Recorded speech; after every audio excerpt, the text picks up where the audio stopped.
And you're great. Thank you, Mike. You Birbiglia. must be like thrilled. I'm yeah, this is amazing. It's good. It's who doesn't want to be in a show? That's not a ringing endorsement. I guess people, that's not, I guess not everybody wants to be an actor. Yeah, there's a lot of people that don't want to be in a show. So many. I do. I want to be in a show. So that's what your answer should have been. You should have been like, yes, I want to be on the show. Yes, I want to be in a show, so it's perfect for me. What's funny is I noticed this because there's a clip of Nick Kroll, who produces the show, telling your cast one by one over Zoom that you got cast, and you are the least excited in the video. I'm not. It's not that I'm not excited. It's that I knew that I had it already. How come? Somebody had leaked. Like my manager had called me. It got leaked. My manager called me. It was Julian Assange gave me a call. Oh, was it Assange? Assange from back then. He had the info back then that I had the part. So he gave me a call. Assange does interfere with some casting work. He does. He's got his hands on a lot of pots. Well, he cracked into Juliet Taylor's files. Yeah, that was a big thing. Ellen Lewis. I'm naming casting directors. This is way too inside. I didn't know. I just was smiling. So you knew. Breakdowns. The point is you knew. I knew about it, and I was at Rami's house. And it was Ramadan, and we were waiting to go and break our fast. And then I got the call, and they were like, "You gotta come upstairs and improvise." Yeah. With Kroll. You're like, "What's this bullshit? I already know I have it." All right, whatever. Yeah. Let's just. Yeah. Okay. Fine. Let's do it. Right. So then I had to fake it.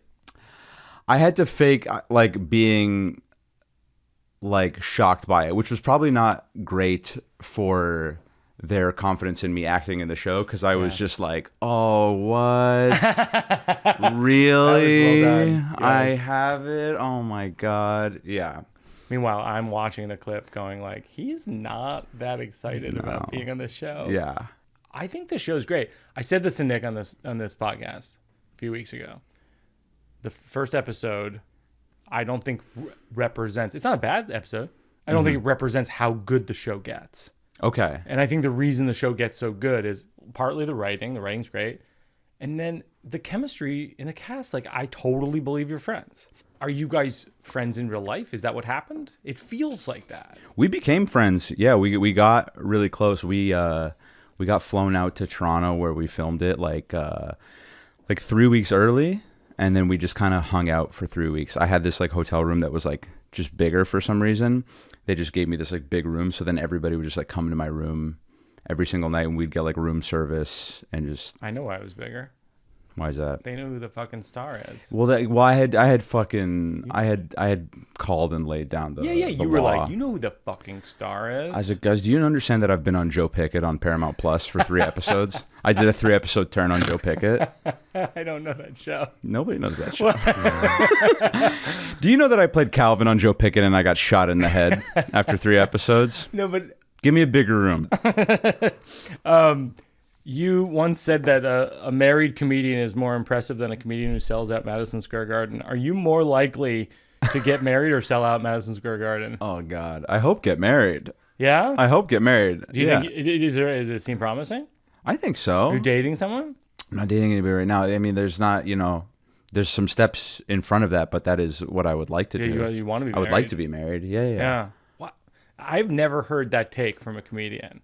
I feel like comedians want to be single somehow. No, I'm Muslim, so it's a good thing to be married. Is that part of it? Yeah, it's good to be married. Is that in the Quran? I don't know if it's specifically like how I said it. Is it in the Quran? I'm gonna fact check you on this.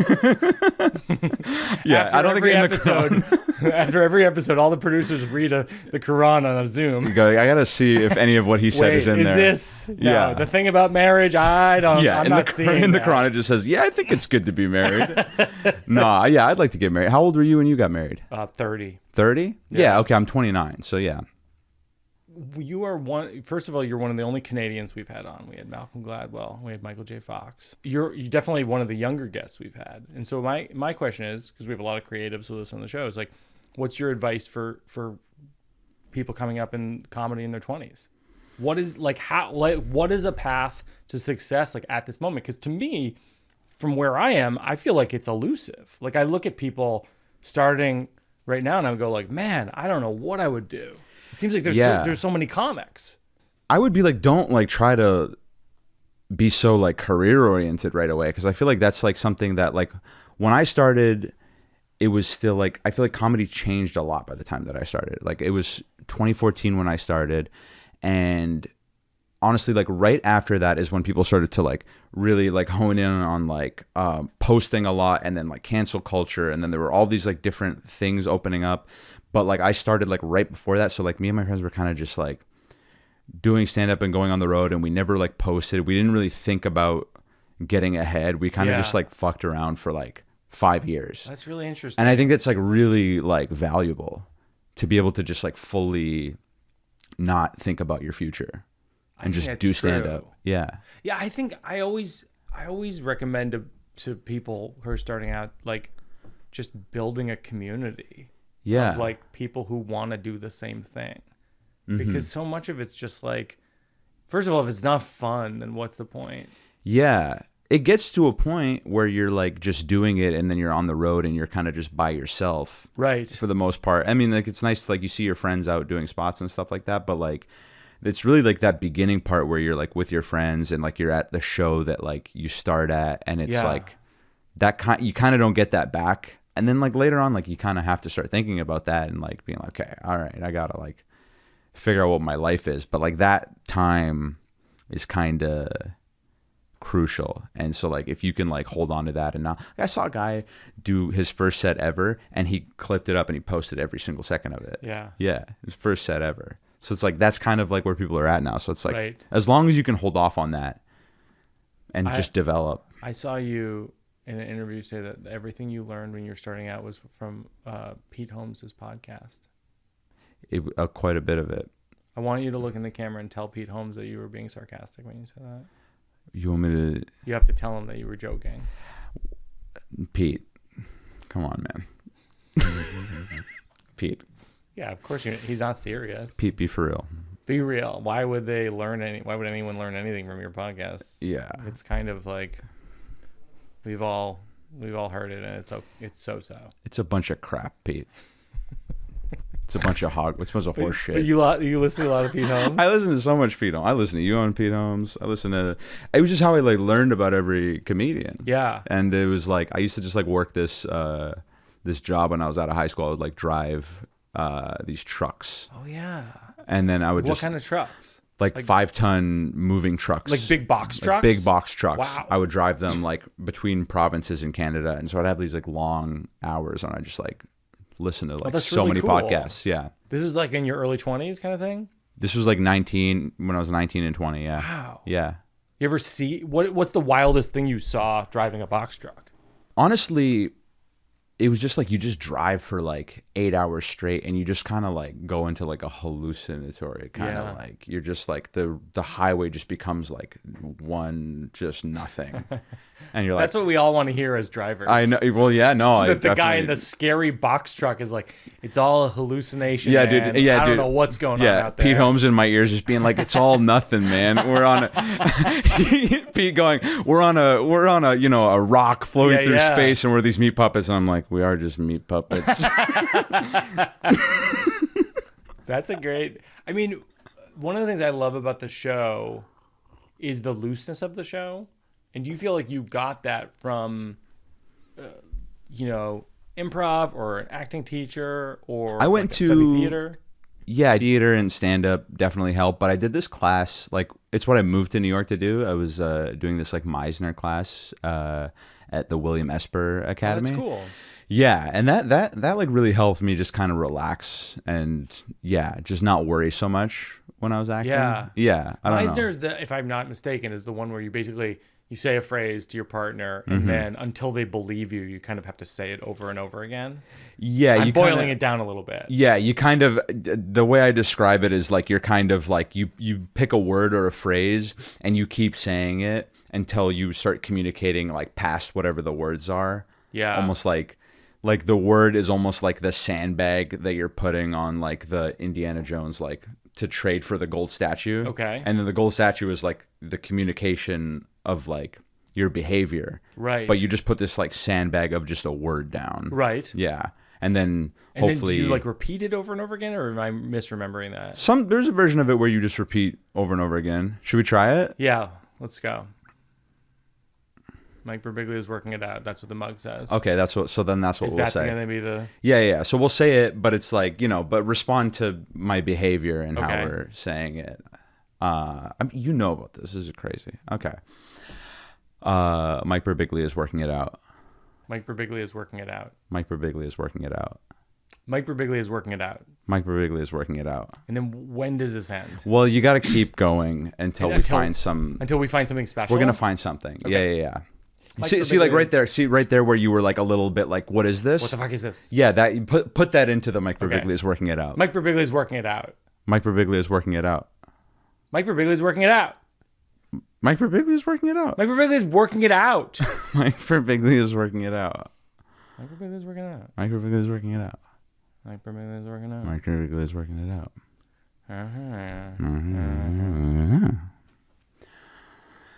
I think we did it. I think we did something. We definitely did something. We got there. Yeah. We worked it out. That's why the show's so good? Yeah, we do that for about, Kroll makes us do that with each other in my hotel room for about, 3 weeks. We did that. What's your favorite thing and least favorite thing about working on the show? Favorite thing. I saw all the blood rush out of your face. Mike Birbiglia is working it out. Mike Birbiglia is working it out. Mike Birbiglia is working it out. Mike Birbiglia is working it out. You have a joke where you accidentally show an airport desk attendant your set list. Yes. This is a great story. It says basically you try to put your ticket on your phone so that you could just kind of zap through at the airport. But then it had your set list and your set of your stand-up comedy set list, and the set list said bulletproof hijabs. Yeah. Is that a true story? There's You do it as a bit, but is it a real story? The real story is I was sitting next to this girl at the airport, and we were just chatting, and our flight was delayed, and then my phone was sitting there charging, and I went up to go and get some information about the flight, and I got a text, and my set list just lit up, and it said like bulletproof hijab, like all this crazy shit. And then she came back, and she wasn't as like nice to me for like a second. She was like being like weird. And I was like, okay, all right. We were like having like a nice chat. And then she was like, are you like a comedian or something? And I was like, yeah. And she's like, okay, that makes sense. That makes sense. Oh my gosh. Because she was just like, okay, what is this plan? What is this What is this to-do list? By the way, great plan. Great plan. Bulletproof hijab. Oh my God. Are you Sharks? kidding me? Sharks. That's the other bit. Yeah. Sharks. Listen, sharks. First we start with sharks. Yeah. Then we have the bulletproof hijabs. You do jokes. I've talked about this with Rami before too. You do jokes about your faith. Yes. But traditionally, comedians have just made fun of religion. Truthfully, and I think it's a recent trend, and I enjoy it. Mm-hmm. Where comedians are like, I have faith. I'm serious about it. Mm-hmm. Do you go both ways on it? Like, do you mix it up? Do you ever go hard on your religion? Like holding it to the fire of like, this makes sense, this doesn't make sense? Yeah. I think maybe earlier in doing stand-up, I kind of was doing that a little bit in literally just me like growing up and trying to figure it out. I'm doing stand-up since I was 18, so I've been like trying to figure out being... Right, what's your take on it? Just takes on anything... Right. Like through the lens of stand-up. So like I'm not really like kind of going through the rights and the wrongs of like how I feel about the specifics. I'm kind of just like, this is just a thing I feel, and this is my lens, and then that's kind of like how I'm viewing the world. Right. Yeah. Right. Your POV is you actually are faithful. Yeah, I'm like Muslim, like practicing Muslim. So like that's like I don't feel the need to like explain myself about it. Yeah. Like I feel like there's a lot of comedy like earlier on, like in me doing it, and I think anybody who's like a religious comedian like has to like be like, and here's what we're doing, and here's why it's not weird, and it's like I'm sure it's weird, and I'm sure it's like seems strange to you guys, but this is just how I feel. So like I'm just gonna talk about it as if it's like a normal thing for you guys because it's a normal thing for me. Right. You know what I mean? Oh yeah, no, that makes sense. Yeah, I'm just like Is there ever heckling on it? On religion? Not a lot. Not a lot. Early when I was starting out, I used to do stand-up in these like small towns a lot. And I got interviewed by like this journalist in this town called Fort McMurray, which is like an oil town. And then during the show, the journalist was in the crowd and she got like hammered and she like called me a terrorist. Oh my God. Yeah.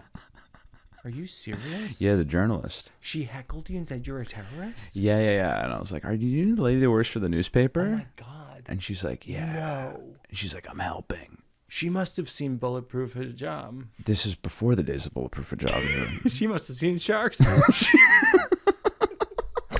She cracked your Sharks plan. Yeah. So this was like early. That's crazy. Yeah. So there's a little bit of that. Yeah. Have you ever done that as a bit? No. I feel like that could be a bit. The journalist calling me a terrorist? Yeah, it's a pretty interesting story. I mean, Yeah. you obviously need punchlines for it, but it's like, that's a good setup. It is a good setup for like the level of journalism in certain small towns in America, in Canada and America. Canada, yeah. Yeah, it was What did you say back? What a strange thing to happen. I think I did ask. I'm like, aren't you the journalist? Aren't you the journalist? Aren't you the journalist? Yeah, I mean, I didn't really. Islamophobia is always. I've never been in like a real like dangerous situation with Islamophobia. So it's always every time it happens to me, I'm like, this is ridiculous. Right. That's how I feel about it. I think a lot of my jokes about it are like absurd because I'm like, this is an absurd concept. Islamophobia feels so absurd to me. So I'm like, whatever my solution on it is going to be absurd or as absurd as the thing. Wait, what is the Bulletproof Hijab bit? The Bulletproof Hijab bit is so my mom was followed in her car one time. Yeah. And this guy like started like screaming at her and like flipping her off and like was like yelling at her for like being a Muslim woman. And she like told me about it. And I was so worried that I was like trying to like figure out how to like protect her. Oh, I can see where this is going. Yeah. And I was like trying to figure out how I could have like a hate crime proof hijab. And my first thought was I just have like a Confederate flag hijab. Because that's like, you know, that's best of both worlds. What's he going to say? Yeah. This is called a slow round. What are people's favorite and least favorite thing about you? Oh, I think I'm pretty emotional and like sentimental. And I think that's like, you know, I think that's like a nice thing that people like kind of might, like about me. I like try to make moments out of things, but also I think that might be a little annoying sometimes of being like, hey guys, like we were here in this spot 10 years ago. Sure. Can't like, look how far we've come. And it's like, sometimes you just gotta like, just actually be in the moment. That's like not actually being in the moment. Right. It's like trying to like narrate the moment. Just narrate the moment. Yeah. That's what in my last special, The Good Life, I talk about how I'm the narrator of our marriage who nobody asked for. Yeah. I have the same, it drives my wife nuts. Yeah, like you think like it's always for you. Yeah, I know. It's always like, I've man. I've sadly come to that realization. Yeah. What is what's something you believed 10 years ago that you don't believe now? Oh man. Something I believed 10 years ago that I don't believe now. That I believed 10 years ago and I don't believe now. Yeah. Or the other way around. I think that you have to figure everything out. That everything needs an answer. Yeah, you used to think that. I used to think I'm like, I got to define everything. We got to crack it. Yeah, I got to get to the bottom of this. Yes. I don't got to get to the bottom of anything. Interesting. Yeah. Has it come up recently? I think it just kind of like, as time goes on, I'm like, there's like kind of like, everybody's just kind of doing things into the wind. Like there's no, like nothing ever feels like it has like a complete defined end. Like you're just kind of doing one thing and then another thing starts and then it's all just happening at the same time. There's no like ends to things. Yeah. Yeah, I don't know. That might be too like woo-woo-y of an answer, but I think I just like wanted a lot of answers back then about like what my life was going to be. Right. And like about faith and about like, just like life. And then now I'm like, oh, I don't need to know the answers. Like it's like nice to not know. And that can be like its own thing. Yeah. It's special. Have you ever been punched in the face? I remember I told my best friend, John Tasker, one time at New Year's that I wanted him to punch me in the face as hard as he could. Whoa. Yeah. And did he? He did. John. I know. Come on. I know. He didn't mean it literally. I did. He punched me in the face. Yeah, he socked me. Like like right here Like across on the cheek? jaw. Oh, across the jaw. Yeah. Wow. Yeah. Did it hurt you? Did it break your jaw? You just hear my jaw just crack right there. Yeah. Yeah, I think that might have been from that. Holy cow. Yeah. And I also, why? Why did you ask him to punch you in the face? I don't know. It was like it's a bravado thing, an ego thing, or something like that. Wow. I just wanted to know. When he punched you in the face, did everybody stop what they were doing and go, "This is crazy"? Well, it had become like a moment where like he's gonna punch me in the face, so like everybody gather around. So there was kind of What like a great party! once, yeah. How come I don't get invited to parties like that? Can you think of a time you were so scared you ran away? Yeah. When I was in grade 12, there was I had a physics teacher who I was taking physics strictly because all my friends were taking physics. I did not know anything about physics, and my friends were a lot smarter than me. So they were in this physics class, and I took it just to hang out with them. But then I would ditch a lot just because I didn't really want to.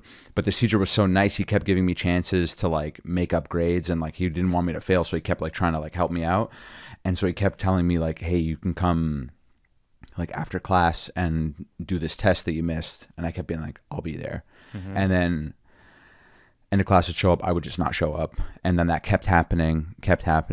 And then one day we go to prayer. Prayer is like a class, basically. Mm-hmm. Like you go to, like, there's a mosque in the school, and he's showing up, and like he's on my tail. So I start praying so that he can't really talk to me. Right. It's like a force field. Yeah, I got into it. So I start praying, and I'm like looking at him, and then he sees me do that, so he starts praying. He goes, okay. And then he does that, and then while he starts praying, I start praying really fast to get through it, and then I finish praying, and then I get up and go, and then he kind of like is like he's locked into the prayer, but he still wants to tell me. He's like, don't, like he like it like comes out of him like don't, and then I just like run away.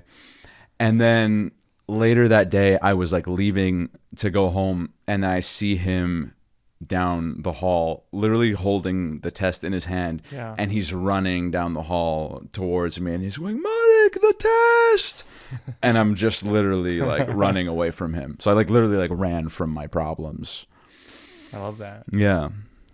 And he didn't fail me. He didn't fail me. He gave me a passing grade, and he called me during the summer. He got my phone number, and he was like, "That wasn't cool. You could have just been like, I'm not coming. Yeah. You made me chase you." When you pray, do you ever think of jokes? Yes. Because that's what I would do. Sometimes when I go to Friday prayer here, like there's one in Brooklyn that I go to, and it's insane in there, and it's so dusty, and the guy's yelling so loud on the mic, and it's just like things always come up that are like funny. Yeah. I have something in my stand-up right now. You have a notebook? I think about I lock it in, and then I'll put it in my phone. Yeah. And then afterwards I'll walk around. I have a bit in my hour right now about going to the mosque. Yeah. During Ramadan. Prayer's great for jokes. Prayer's great for jokes. All right, this is some bits I'm working on, and if you have any bits, you can tell me. Okay, when I was a waiter, sometimes I'd get caught in family conflicts. Like a couple would be eating eggs, and the husband would be like, "I think a Bloody Mary at 9 a.m. is an absurd idea. What do you think, Mike?" I'd be like, "I'm in college and I'm tired." Yeah. That's all I wrote down. Do you ever wait tables? No, I never did. Working at Walmart was kind of a version of that, I feel like, where you're just like at the mercy of... That's the thing about that, where it's just like you do any one of those jobs and you're just at the mercy of the public. Right. They can just abuse you or treat you nice. No, the Bloody Mary thing is quintessential. I feel like every day was another example of that. Where just somebody like bringing you this like giant... huge amount of baggage from their relationship. And... Yeah, and you're actually not allowed to give real advice. You can't be like there and be like, "Well, I actually feel like it's not about the Bloody Mary, is it?" Yeah, exactly. "Oh, I feel like there's something else going on here." Yeah. Sometimes you're just like, I can't, I'm working. Yeah. I'm getting you your Bloody Mary and your eggs. Like, just fucking, let's just do this regular. Yeah, That's maybe the joke. Let's just do this regular. Can we do regular? Yeah, and how about and how's everything tasting? How's everything? Can we go back to how's everything tasting? Don't use me as an extension of your fist to get in a fight with your spouse. Yeah, you just have to be like an avatar for just neutral feelings. For nothingness. Yeah. That's that's maybe a bit. An avatar for nothingness. Yeah. The best thing you can be as a waiter is an avatar for nothingness. Yeah. Do you have? I don't know. Do you have bits you're working on right now that are unfinished or in process? Let me pull up some bits. I do have some bits. Yeah. Okay. So it's about believing in God, like about how like my belief in God has like changed over the years, and like so when I was like younger, I had this feeling of like I believed in God, but God was like this man in the sky that was mad at me for jacking off. Totally. That was the only version of God I had in my head. Man in the sky, mad at me for jacking off. That's it. And then when I got out of high school and I started like meeting all these different like kids who had like more granola upbringings, they'd be like, yeah, I don't really think it's like a man in the sky. I think it's more of like a, it's like the trees and all this stuff, it's like the trees being connected. So, and then I was like, well, so are the trees mad at me for jacking off? Like, who's mad? Who's mad? Somebody's got to be mad. Yeah. They'd be like, I think it's all just love. And I'm like, so the love is mad? That's a great bit. Oh, that's fantastic. Yeah. Have you done it? I did it like, I think like once or twice, but I think it's like. So the love is mad. So the love is mad at me. Yeah. So so the everlasting love that connects us all is mad at me when I jack off. And it should be. Yeah, well, it's I'm evil. doing it a lot. Yeah, I'm doing it. It's everlasting. The amount that I'm doing it. Yeah, so the love is mad. Yeah, what are like the different definitions of exactly. that could be mad at me? Eternal love, unconditional love is mad at me. That's funny.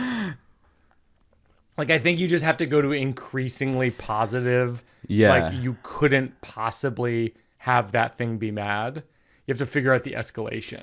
Yeah. The pure light is mad at me? Yeah.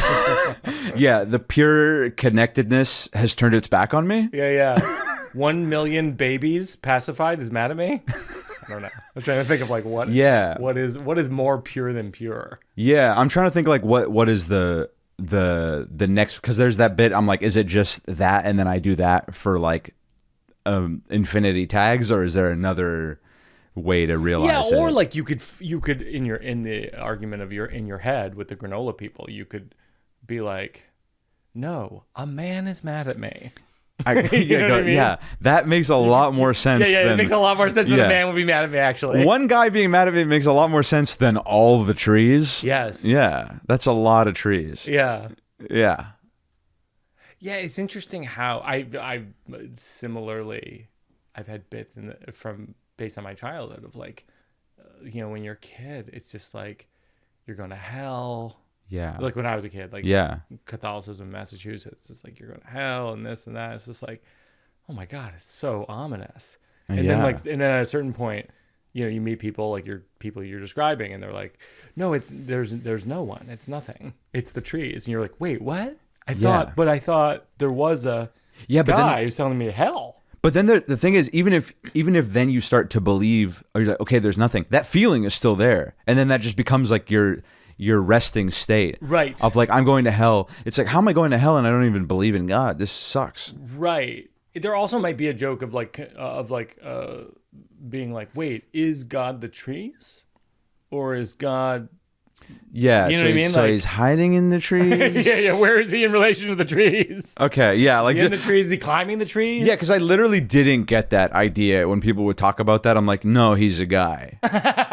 No, he's a guy. You don't understand. He's a guy. Apparently, we're not reading the same books. Yeah. I don't think you guys are reading the Quran like I'm reading it. Apparently, we're not in the same book club. Yeah, and also that's another thing about it that I try to like get at in my stand-up is that feeling of God isn't a guy. He's not just some guy that's upset.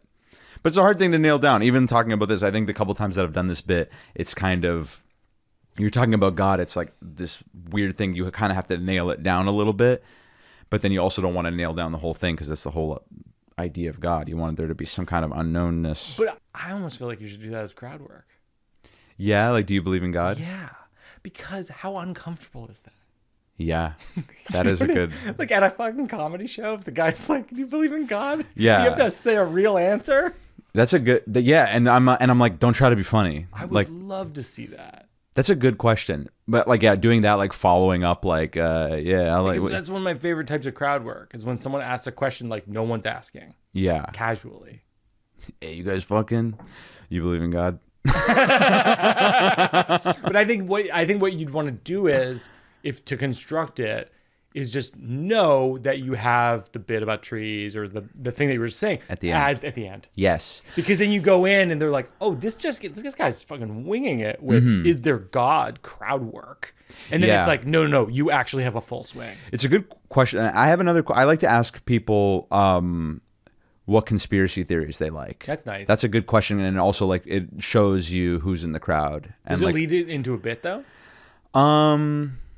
Yeah, I have there's this bit that I have where sometimes I do it. I like have like different bits about conspiracy theories, but I have this thing where it's like I ask that question like in all these different places and in America, and like people are like chomping at the bits to like give me their conspiracy theories. Like in like certain like southern states, they're like they're they're putting estrogen in the water. Oh wow. And then I come and do like shows in Brooklyn, and they're like, they're not putting enough estrogen in the water. Right. Competing conspiracy theories. Yeah. That's funny. See, I have a thing about conspiracies because all my cousins are like this. They have conspiracies? They're very conspiracy theory minded, and they have been since I was a kid, and they've been kind of giving them to me. And they just, since I was a little kid, they used to like take me and show me all these like weird websites and like tell me their conspiracies. Oh, wow. Yeah. So I have this bit that I'm working on where my cousin told me that Tupac was still alive. That's a good one. But I didn't know who Tupac was yet. Right. So he had to explain to me who Tupac was and show me his music and be like, what do you think of this? And I'm 10, so I'm like, this is amazing. And he goes, what if I told you this guy's dead? And I'm like, oh no. And he goes, hold on. Don't fret. He's still alive. And I'm like, oh no. Wow. And then that's like what opens it all up. So that's like something I'm working on. But where does the bit go? The Tupac bit. The Tupac bit goes to like, it was me being a child and just really thinking that I knew where he was. Right. And just trying to figure it out. And that being like the framework of it was the first thing that I learned about the world, where it was like, oh, the world might not be what it seems. Yeah. You know what I mean? It was the first just the first conspiracy theory that I had known about. It was like your coming of age. Yes. You're coming of age into nonsense. Yes. Yeah. Yeah. I guess my question is like, in terms of that being a bit, the Tupac thing is like, how do you feel about it?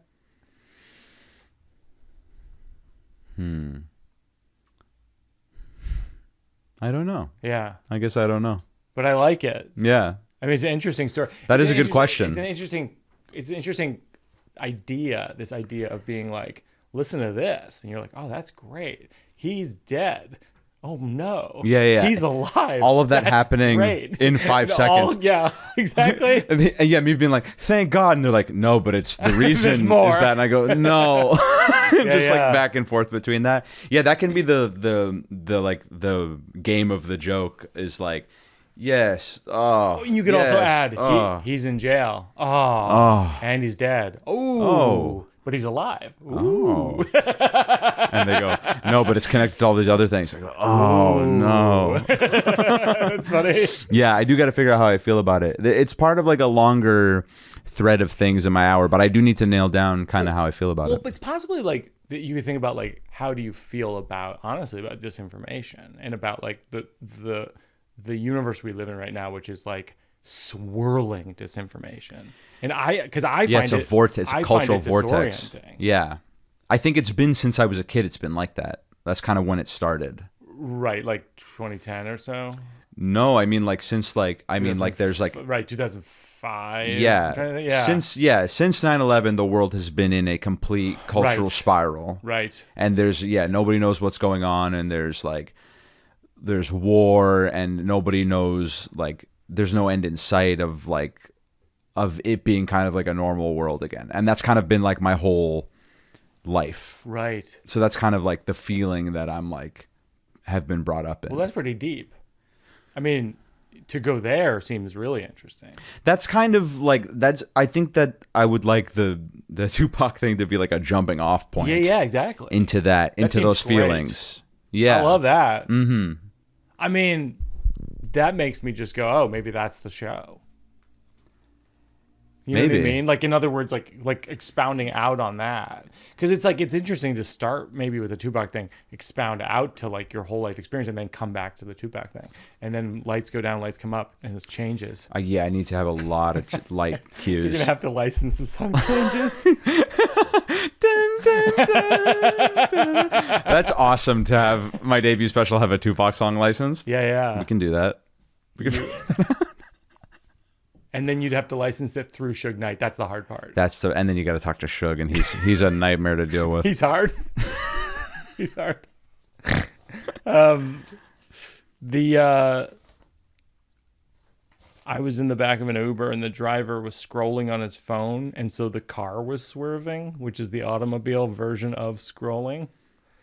And yeah, sometimes when a person who's a stranger is doing something so egregious, you don't even want to bring up because it's too embarrassing for everyone.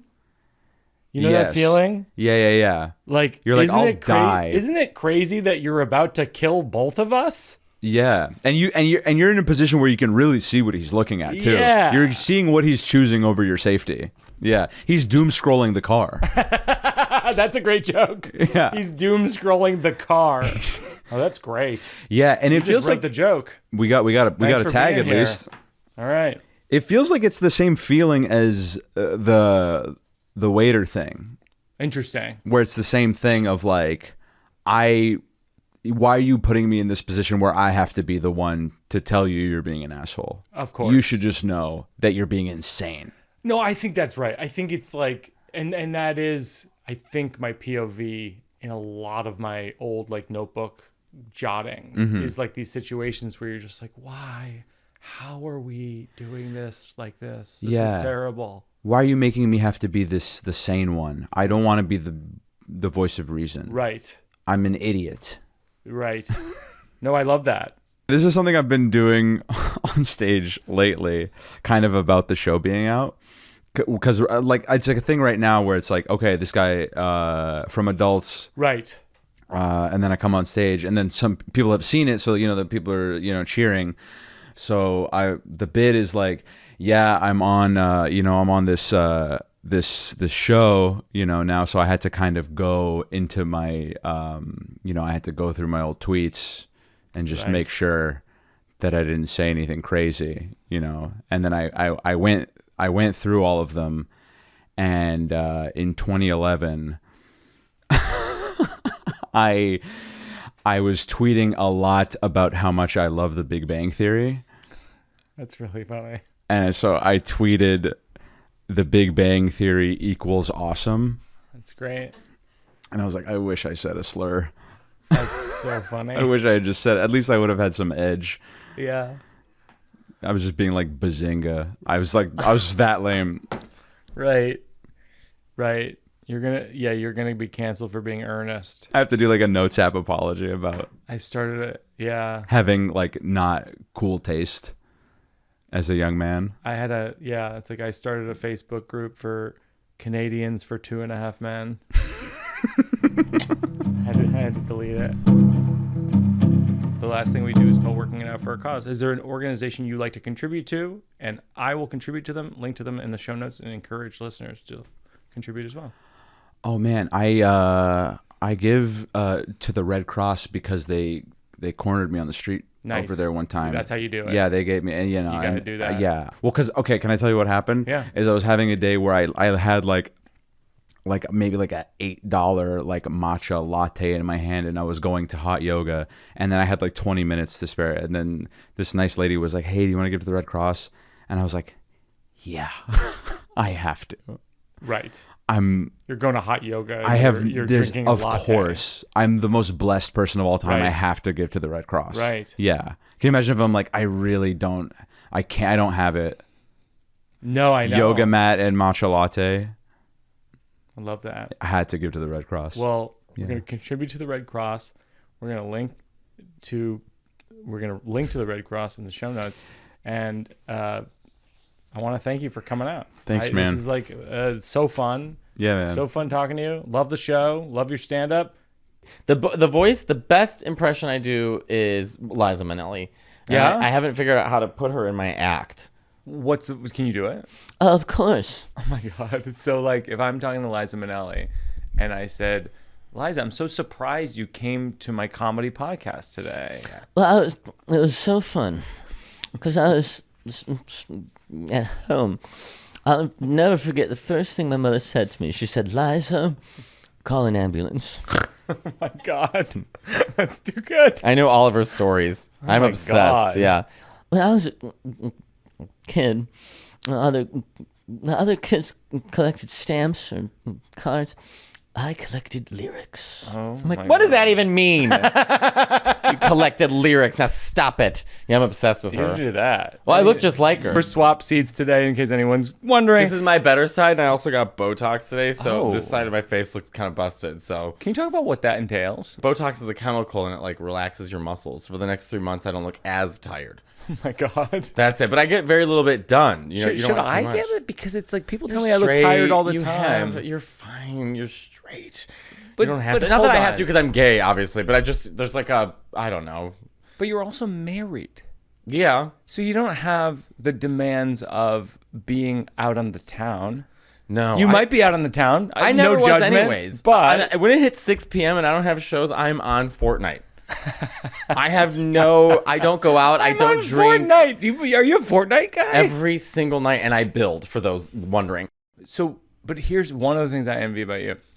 I watch your crowd work special, which is advice. Sure. It's Which I do once a year, by the way. People, I think they think I'm a crowd work guy. It's right. It's so funny. Oh, thanks. And you sing, and you're doing material, and you're doing crowd work, and you're telling stories.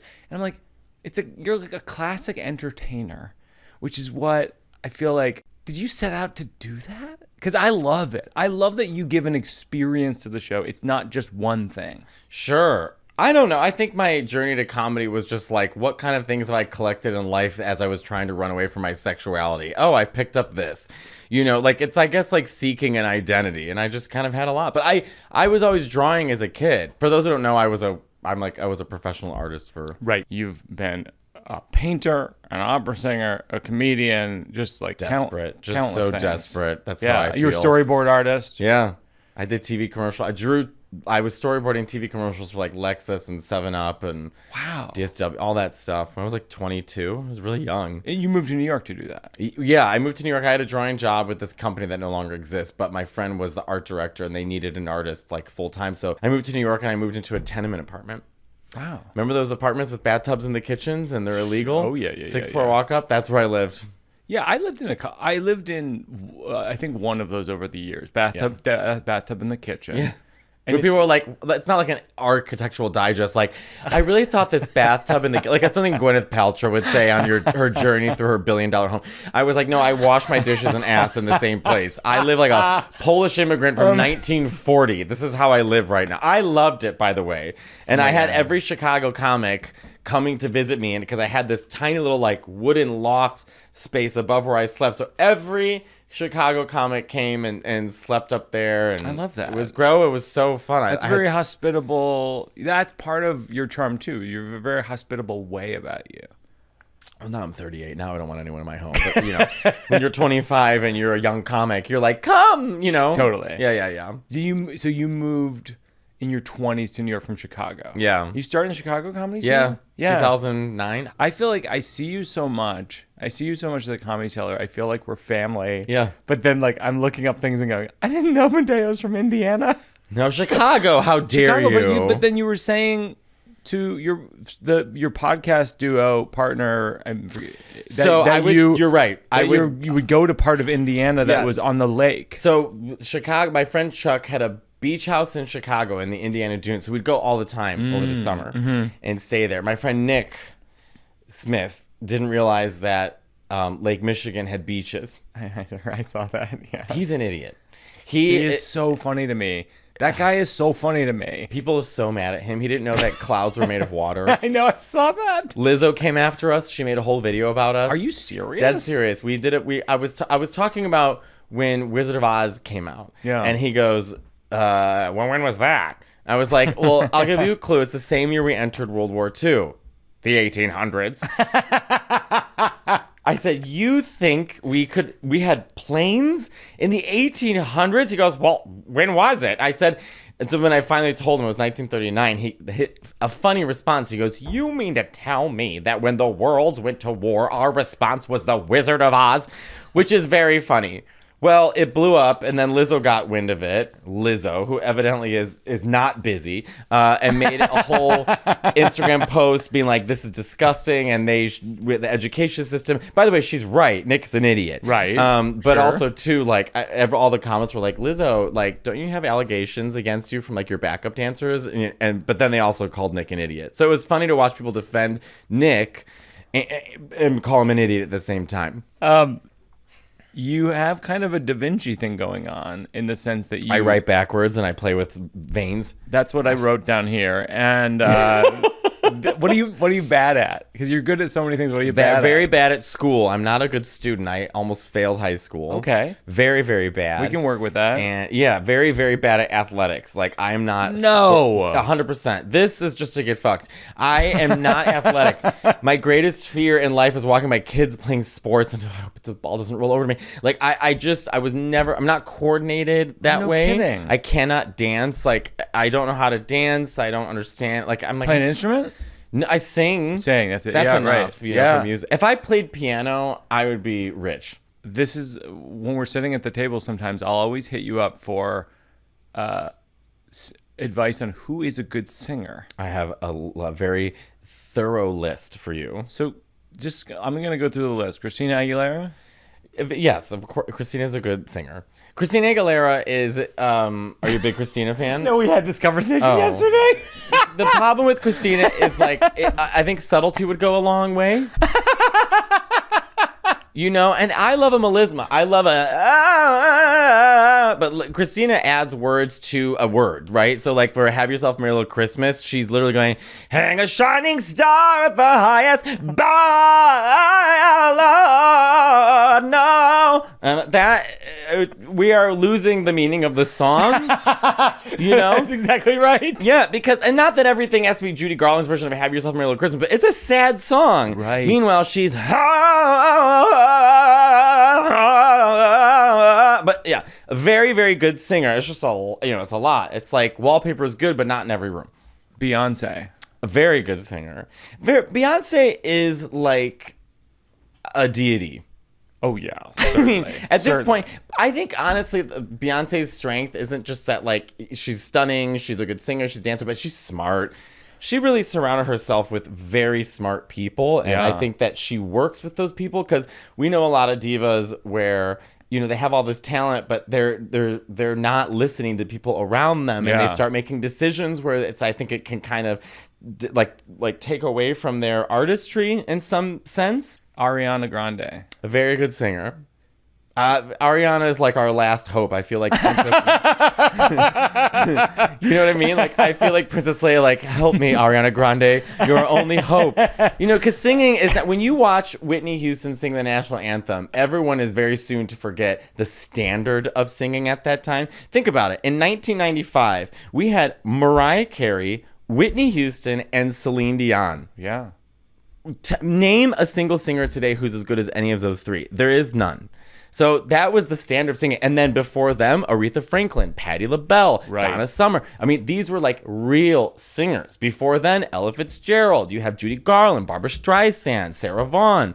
So it's just so like, so you're making the case that like the kind of the diva tradition has not been carried on. I think the musicianship has not been, the artistry, in other words. I Yeah. think that producers are now the most important thing, and I think it's sort of a result of how we digest music. So it's not like the album. Yeah. It's the song. Yeah. Right? So I listened to Ariana Grande, and then I listened to Queen. So there was no other time where that was kind of existing.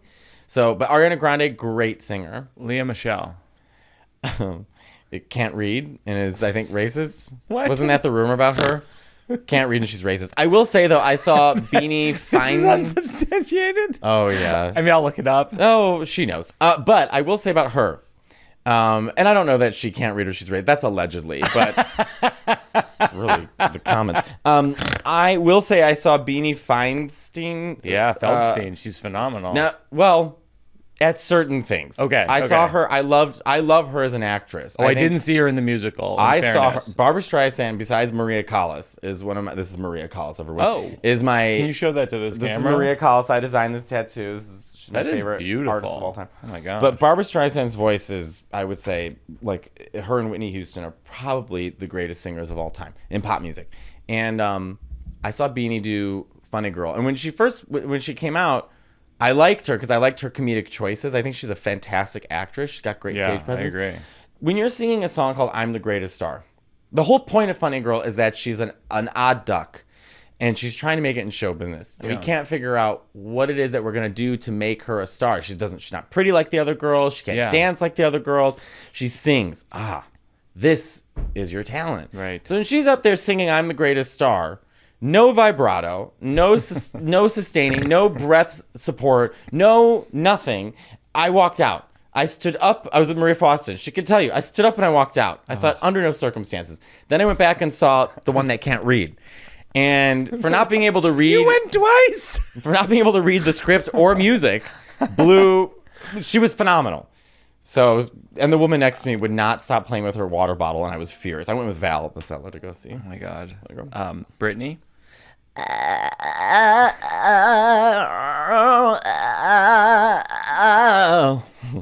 Okay, next one. That's how I feel about Brittany's voice. That's your full. Yeah, that's your my full dissertation. Dissertation on Brittany. Share. The one thing Sonny, you son of a bitch. I have nothing but good things to say about Cher. I think she is phenomenal. I think she's smart. I think she gets it. I think she's funny. I think she can be irreverent. Yeah. I think she's a great singer for the kind of music she sings. I think she's very, very aware. Cher in her own interviews says, "I'm not the biggest Cher fan." That's a great line. I love Cher. How about, and finally, Adele? Good singer. Yeah, I like Adele. Yeah. I think she's also funny. I saw her in concert, and she sings these sad songs. Everyone's there just to cry, and then the second the song finishes, she's like, "Anyways, I was walking around today, and it was raining, and I thought I was up in London." I'm like, okay, let's just. Well, that was great. I was reading this quote where you said that when you were in the closet, you had like a intense feeling of shame, and then at a certain point, you had a turn where you felt pride. Right. Do you remember what that pivot point was? Yes, I applied to a job at Michael's Arts and Crafts. Okay. You know what it was? It was I think I back in my day, I am a kid of the 80s, and so growing up there was still everything, the community was still dealing with the shame of being shamed, for everything that they went through in the 80s, the AIDS crisis and the amount of injustice and fuck you, Reagan. And, it just was a lot. And so I think there was this notion from straight people that it's like, oh, if you're gay, this is what happens to you. Right. So then I was like 4, it's 1989. The Reagan thing was based on he was just kind of in denial about the in AIDS denial. crisis. He didn't even, the only time he talked about it, he laughed about it. I mean, Right. what a piece of shit. Yeah. So, and thank you, lesbians. They really came. I'm kidding, not kidding. They really came to a lot of queer and gay men and trans people's aid, because people would kick us out of hospitals and stuff. Wow. Anyhow, so it's just kind of growing up in the 90s. There was still that, you're still grappling with like the guilt of being gay, and then you're Catholic, and that makes it even worse. So it's like in every angle you went to, there was no safety. There's certainly no safety in religion. There's no safety in speaking about it to your family. There's no safety in telling it publicly. So you kind of, start to develop weird sort of survival skills at a young age. And I remember I didn't realize, because of the voice, being gay was such a voice on the fringe. I mean, I'm sure there were people, obviously, speaking out or doing stand-up or doing shows, but not that I had any access. I couldn't access that. Right. There was no YouTube. So a lot of sort of internalized homophobia happens to you, which I'm still shedding.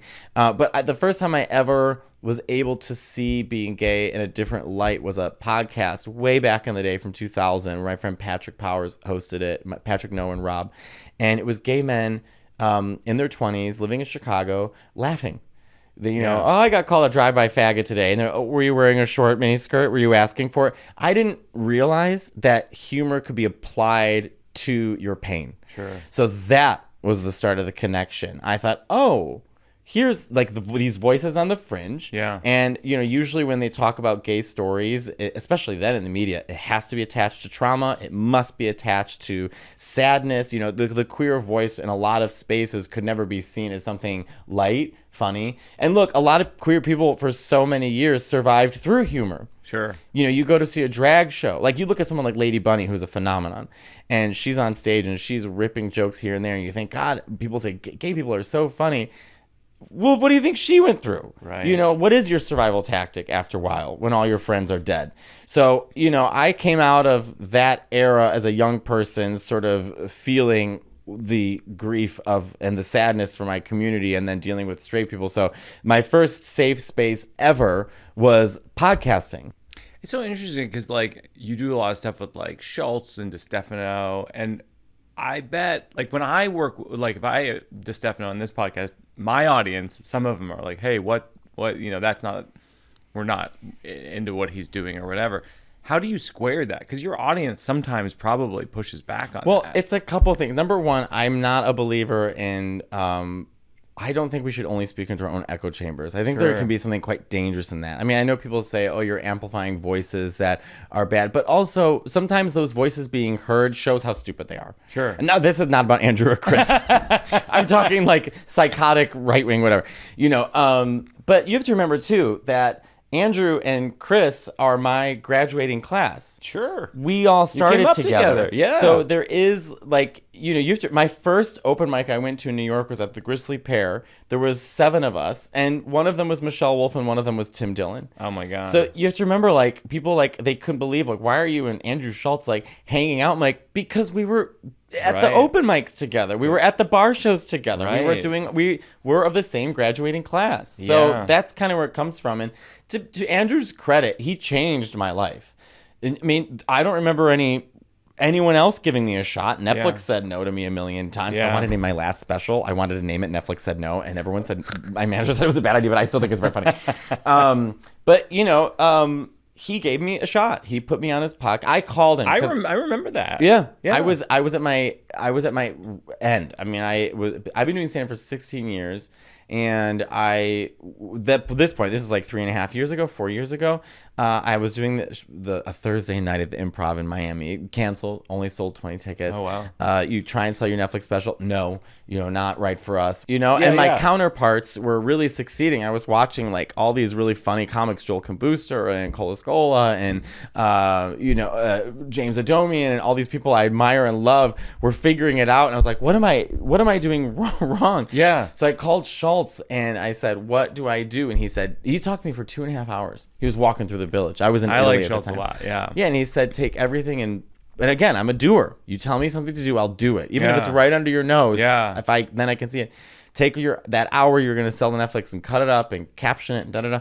And, everything, he was right. Ended up with, I always bring you up when people talk about the scourge of Instagram and Reels and all this kind of stuff. And I'm always like, one good thing that it's done for comedy is you look at people like Mateo, you look at Jess Curson. There's like a handful of people who always were great comics. Of course. And somehow the algorithm got their comedy to people who really like that comedy. Well, and then they've exploded. Right. You and Jess Curson are people who have exploded. Well, think about Jessica. Who's funnier than Jessica? Nobody. There is no one. I think of her and Yamanika as like the funniest comics I watched. Yamanika's hilarious. And it's so funny how it is just under your nose. Like Jessica, after so many years of doing all these things she's accomplished, right? She just starts putting some stuff online and people are obsessed. Yeah. And it's like, because the audience is never wrong. You know who's wrong? The gatekeepers. Yeah. Those are the true. people that are wrong. You're absolutely right. So the audience is right. It's interesting though that I think you and I have that in common about comedians like Schultz and DeStefano. I always end up carrying water for these other comedians who say these crazy things, and I have to say, like, I think these people are funny. I think they make audiences happy, and I think they're decent people. I know some of them pretty well, and I don't know what to say beyond that. I can't speak for every joke that everyone makes. Well, that's impossible. I can't defend even my own mother and everything she said. You know what I mean? Like, that's an impossible request from someone. Yeah. This is called the slow round. Okay. What's the time you lied and got away with it or didn't get away with it? Well, I didn't get away with it, that I'm straight. Lied. I don't lie a lot, and so when I do lie, it's that I get caught. I feel horrible for it. Yeah. You know, I can't think of anything off the top of my head. When you would say you're straight, to what age was that? Till I was 18. 18. Who was I kidding? I always make the joke that people called me faggot in high school, which they did, but then, and as an adult, I'm like, well, they weren't wrong. You know, they picked up on something. Right. I think. Yeah. Right. I used to lie about certain things when I first was doing podcasts in New York. So I would always like kind of make up very small stuff. They're like, did you speak Italian at home? Yes, I did. No, I didn't. I learned it when I went to Italy to visit family and friends. Like small little lies like that. But then I also, you speak Italian, Spanish. Those I speak. Well, English. My husband was like, you don't speak Spanish. I'm like, then what am I speaking to in right now? No, it's because you're like doing Italian. I'm like, oh, shut up.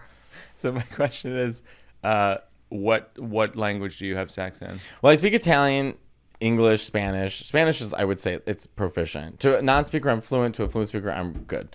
And French and some German. Wow. But, you know, I'm Italian, and my real grandfather is from Mexico. So I have Mexican heritage. I'm a quarter Mexican. Yeah. And so I thought it was important. Like, I don't know much about my Mexican family because there was such drama. Oh. He was married to my grandma. Okay. She's Italian. Okay. They had 5 kids together. So my mom and her brothers and sisters are all half Mexican, half Italian. Yeah. He had another family at the same time. There you go. And named all those kids the same names as my grandma's kids so he didn't confuse them. So let's unpack this. 2 Joaquins. No. 2 Lisas. No. Yes. No. Yeah. And I have pictures of all my family in Mexico. Shock. It's all... Wait. I just want to slow down. Okay. Because sometimes, like, you speak quickly. Yes. But this is very significant. Okay. Your grandfather Yes. had 2 different families. Did the families know about one another? No. 2 families didn't know about one another. Named his children the same names? Yes. What the fuck? And I talked about it on a Mexican TV show called Las Noches con Platanito. And the host's response was, "Qué inteligente tu abuelo." So it was an interesting... I mean, that's crazy. Have you put this on a special? I'm talking about it now in my special that I'm filming Oh, in you gotta. October. Just that's getting too it. good. The thing is, like, because I always like to say, I grew up and we weren't allowed to talk about my Mexican family because my grandma, she was so traumatized by that. And then, you know, they were living in poverty and all their furniture confiscated. And my mom and her sisters had to be raised by their grandparents. And my grandma, you know, so much trauma. Wait. Why was the furniture confiscated? Well, because my grandma had no money. She's got 5 kids at home, and her husband leaves for 6 months because he's got another family. So she's trying to steal and trying to keep them alive, and then they don't have money to pay for anything. So people come in, take all their stuff, and the screaming and the fight. You know, so Is that your trauma? mom? Is Yeah, that my your mom's mom? childhood. Yes. Oh my god. So you know, my Sicilian grandfather, my grandma remarried when my mom was 12 to a Yeah. Sicilian named Nick Pomaro, who is blind. He went blind at 5. Okay. And became a judge. And he adopted my mom and her brothers and sisters, and then they had 2 more. So my mom's one of 7, and he like saved our family. And him and I are so close, and we talk almost every day. And I grew up with him. And Is he about your mom's age? no, right? He's 87 now. Oh wow. Yeah. My nonna and my nonna are like 87 and 88. Wow. And my grandma's really mad at J-Lo. But That's a smaller point. she is. She can't stand her. She can't stand her, and she can't stand me more. I don't know why. Anyway, but he was the big stuff and the little stuff. If I call my grandma now, she knows everything about pop culture. Everything. She's Wow. 88. She's obsessed. And my grandpa's blind. So when I said, well, J-Lo, she's really pretty. Jeanette, you didn't tell me that J-Lo's pretty. I can't stand her. Screaming. They're Italians. But but that's who raised me. So, I was communal raising. I grew up next to all my cousins. My grandparents, they were with every single day. This is in Chicago. In Chicago, yeah. So my grandparents, I feel very fortunate. Like, they know everything about me. I talk to them the way I talk to you. Right. They are the best grandparents on the face of the planet. Wow. So, also, But my real grandfather was Mexican with another family. I never met him, but I would get... my mother and him reconciled. My mom was 30, and that's a lot to reconcile. Well, she said, she was like, I am sick of hiding this, and I'm sick of denying this, and I want to confront him. And she and her brothers and sisters found him, and to his credit, he admitted to everything, absolutely everything. And then they slowly built a kind of relationship until he died. So he would send us birthday cards. So I'd get from Joaquin Maldonado. They called him Jack. Wow. Maldonado, he gave me a big league chew. Obviously, he knows nothing about me. I would have preferred a Barbie dress, but But that's an unbelievable life story. I mean, that's a movie. I know. Can you think of a moment in your life that, in hindsight, you realize changed everything about your life? There's a lot. The biggest moment would be getting accepted to the school of the Art Institute of Chicago. Yeah. I had 5 drawings, and they called it Portfolio Day or IDO Day. And, it's the #1 art school in the country. And I was so bad at school. Like, I didn't even want to go to college. And my brother and sister didn't go to college. And so it just wasn't I don't know. I mean, I didn't think it was meant for me. And so, but I was always, always, always good at drawing. Yeah. I never did art in high school. Yeah. So I had 5. Went to one class at Harper College, which is public college or whatever. Yeah. And the teacher also happened to teach at the Art Institute and pulled me aside day one and said, what the hell are you doing here? And as terms of drawing, I was a bit of a prodigy. And that I can admit openly. I've seen you draw on the tables, even at the cellar. It's the most natural thing You just have a natural talent. But I'm so far removed from it now. I can speak about it objectively that I was great. But I was, and he helped me. I did 5 drawings. Yeah. I waited in all day. Me and my cousins, everything that the family has to come with, and I remember just a line of teachers and just reject, because only 1,500 kids go to the school. Wow. So rejecting, no. And my family has no money, so we can't even afford it, Right. So I walk up and I put my paper down, and she looked at it. She looked at the next one, and then she went back and called another teacher. Now 3 teachers are looking at it. And then you're accepted to the School of the Arts in Chicago. Oh my gosh. And it was the first time I was good at school. I wanted to go to school. I met interesting people. Wow. I was surrounded by other artists. I felt suddenly included. I came out of the closet. I had purpose. That's so beautiful. beautiful. It was the biggest change in my life, was getting accepted there. And it was interesting because either half the kids are super rich or they're not, like me. So, I had to still work. I had to have a job. I had to take the train every day. I had to commute. Sure. I had to live at home. I didn't get to live in the dorms and do the whole party life and stuff. But it was great because it kind of taught me from the beginning, here's how you work. You wake up early. Yeah. You get on the train. You go. It gave me great work ethic, which I used for stand-up. I always had good work ethic. But that school changed my life. It's interesting. You were saying... Was it one teacher who basically said you should apply here? His name was Michael, and I can't remember his last name. Sorry, Michael, but he was teaching at Harper, and he literally pulled me aside after one day of drawing class and literally said to me, "What are you doing here?" It's amazing. But no one ever encouraged I've heard it. this idea before, and I think it's very true, which is sometimes it does take one person in your life. Are you Lady Gaga? Yes. Remember, there's 100 people in the room and one person. Oh, she said it one more time. That's she said right. it 1,000 That's times. right. The gays were obsessed. The gays would not let it go. She's so good for memes, and I can't wait for this Joker promotion because she's insufferable on all these wait, we didn't talk about Gaga as a singer. She's great. Okay. She's great. Yeah, but she's insufferable. You ever see that clip of her and Selma Hayek? And they're being interviewed about acting. No. And Lady Gaga, you've seen it. Yeah. Lady Gaga's like, and, I said to myself, I wrote a letter to myself, a dissertation. I said, I don't need you anymore. Forget it. And she's going, and Selma Hayek, they just zoom in her face, and she's like, what is this white bitch talking about? So funny. It's so funny. You got to Google it. It's great. But I do think there is something to that idea of like, it sometimes does take one person just being like, oh, actually, you're good at this. You're good at this. And in my comedy career, that was Schultz. Yeah. Just one person to say to you. And to be honest with you, just from an outsider's point of view, like Esty at the Comedy Cellar. The Cellar, she loves you. But I say this on any platform. I say literally the only people that believed in me was the Comedy Cellar. Because everybody else that I was trying to get, ahead, any kind of like gatekeeper. Yeah. No. And Esty and Noam were like, you're funny, you can work here. Yeah. They kept me alive I say this to Esty all the time, like, you guys literally kept me alive. Yeah. You kept me alive. And then because of that, like, Aziz saw me and I started touring with Aziz. So then you learn how to do theaters and you learn how to use that stage. You learn how to be backstage. You learn how to do lighting and sound. There's so much you learn from it. And Esty always says that to me because we always get brunch or we get dinner together. Yeah. Me and Keith Robinson, my nemesis. I was dating Keith all of 2020. And, but she always said, she's like, it's interesting to take these comics. You just put them in the system. Yeah. And it's like an incubator and just watch it go.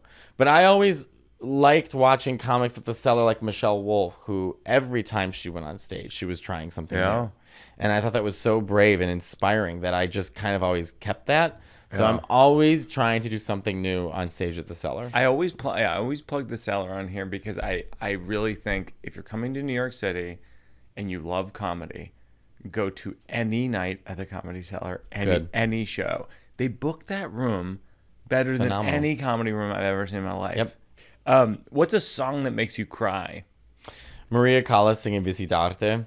Don't know it. It's her in Tosca. What about it makes you cry? Well, God, but do we have time for me to nerd out like this? Yeah, of course. So Maria Callas was a very famous opera singer, and she was very famous for a long time. She was married to this guy in his early hundreds named Meneghini, and she just was like known as this diva, but phenomenal voice, phenomenal acting, all this stuff. Anyway, she started an affair with Aristotle Onassis, left singing for him, and then just like lived on his yacht and was really trying to vie for his attention and wanted to get married to him. She finally got pregnant with him, and he said, you pick me or the baby. So she had an abortion, and then he married Jacqueline Kennedy. And she went back to opera to sing in Tosca, which is an opera about an opera singer. It was very meta, right? And she's singing Visitarte. So did I live for art or love or art, essentially? Yeah. She's contemplating, what am I living for here? And so they have a recording of her singing it at that time, which they hail as the greatest operatic moment in history. Oh. And it's not even her acting. She's literally heartbroken, and you can feel it in her voice, and it's just the most incredible artistic thing I've ever seen. And it's real. It's just real. And I try and watch it like once a year because it's so emotional, but it will always make me cry. What's the best piece of advice someone's given you that you used? Dan Gustin, my painting teacher, taught me that you are not working on the masterpiece, you are working towards it. And I've used that in every single application in my entire life because all art is psychological. In other words, we would have these painting classes and they'd be so long and you could see people fussing. And Dan would want to see how you respond psychologically. So he'd walk up and take a black brush and slap it through and say, now start over. Now, based on how you respond is how he's going to teach you. Yeah. And he made such a great point where people get so fussy and nitpicky and specific about like this joke or how I have to be you have to work general to specific. Yeah. All art is the same. Work general to specific. Yeah. And you're not working on the masterpiece. You are working towards the masterpiece. In other words, give yourself a break. Right. You don't know everything yet. You're not Da Vinci. Right. He didn't do the Mona Lisa day one. Right. So it takes time to get there. It's like the same thing with statues, It's like you can't make a statue by starting with just the eye. Get the general shape down first and slowly work your way in, general to specific. So I've always used that mentality with even comedy. Yeah. General to specific. You're not working on that space, you're working towards it. Yeah. All the rules are the same for all art. The expression and the medium is different, but the rules are the same. How do you get feedback on new material, new jokes? I love I love any comic telling me anything they think. I have absolutely no sensitivity towards anything. I don't nothing. If I'm writing new jokes and if someone said to me this doesn't work, I say thank you. Yeah. I have zero ego about that. That's really interesting because that's a huge strength. Like if people are, a lot of creatives listen to the show. Like it's almost like a thing you can't teach people because no one wants to hear it as an idea. It came from open critiques at art school. I'm telling you, art school, every single week you have to put all your paintings up on the wall and you do critique. And so you have to learn at a young age how to accept criticism and critiques and work with it to apply for a better painting. Because what's more important? You winning the argument and your ego feeling better in that moment because someone told you that something in your joke didn't work, or that the joke works and you can use it on tour and it's a success and then you learn how to better joke right. So what's the difference? Right. So I don't have that kind of, I have an ego in other things. Sure. But certainly not if someone says to me, this doesn't work and check that away. I say, thank you. That's one of the things I love about the art of stand-up comedy is that it's to use a tennis analogy, it's a true bounce. Mm-hmm. The audience is not lying when they're not laughing. They don't think it's funny. Right. That if they laugh, they're probably, some people can fake laugh, but it doesn't sound like a laugh. There's nothing worse than, huh? Yeah. It's like, I gotta go back to the drawing board. Yeah, exactly. It's or that made sense in my head. But sometimes it's just a word you're missing or something in the premise you're missing, and then it clicks. Yeah. Stand-up is strange. It's a strange thing. Yeah, Jake Johansson gave me this piece of advice when I opened for him in the late 90s at the Washington, D.C. Improv when I was a door person, where he goes, he's a great comedian, Jake Johansson, and he goes, we were talking about a specific joke that I had, and I go, I think this is funny, but the audience doesn't think it's funny. And he goes, sometimes the audience, they're not in your head. And so you have to convey the vision you have in your head, and you might not be conveying it with the right words. That's right. And I've found that to be instructive to this day. Yeah, the premise is missing something. Yeah. Yeah. These are good questions. We love it. We love doing the slow round. I'm really enjoying this. Yeah. Yeah. The hope is that with the slow round, we end up, finding something that ends up being a joke. That's the hope. The shirt choice I wore today, I like it. it's a bit much. I don't even understand this. You're saying this is your better side, and that's why we're sitting on these sides. I mean, what's better about it? You both sides of your face look nice. I don't know. This side I feel a little more sharper, and this side is like a hair away from Susan Boyle. So I try and keep on this side. It's my own ego. I have new jokes. I put them over here. And if you have new jokes you want to premises you want to talk out, this is the working it out section. Okay. One thing is I went to Rome.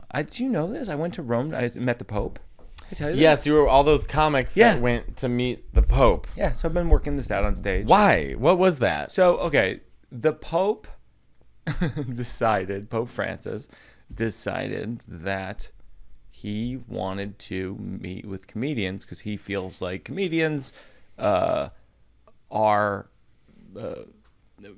unite people with laughter, which I agree with, and he thinks what we do is significant and important at this moment because people are so divided. And I thought I was led to believe, it was like a crazy lineup of people. I mean, it was like Whoopi Goldberg and Chris Rock and Stephen Colbert and Jim Gaffigan and all these people.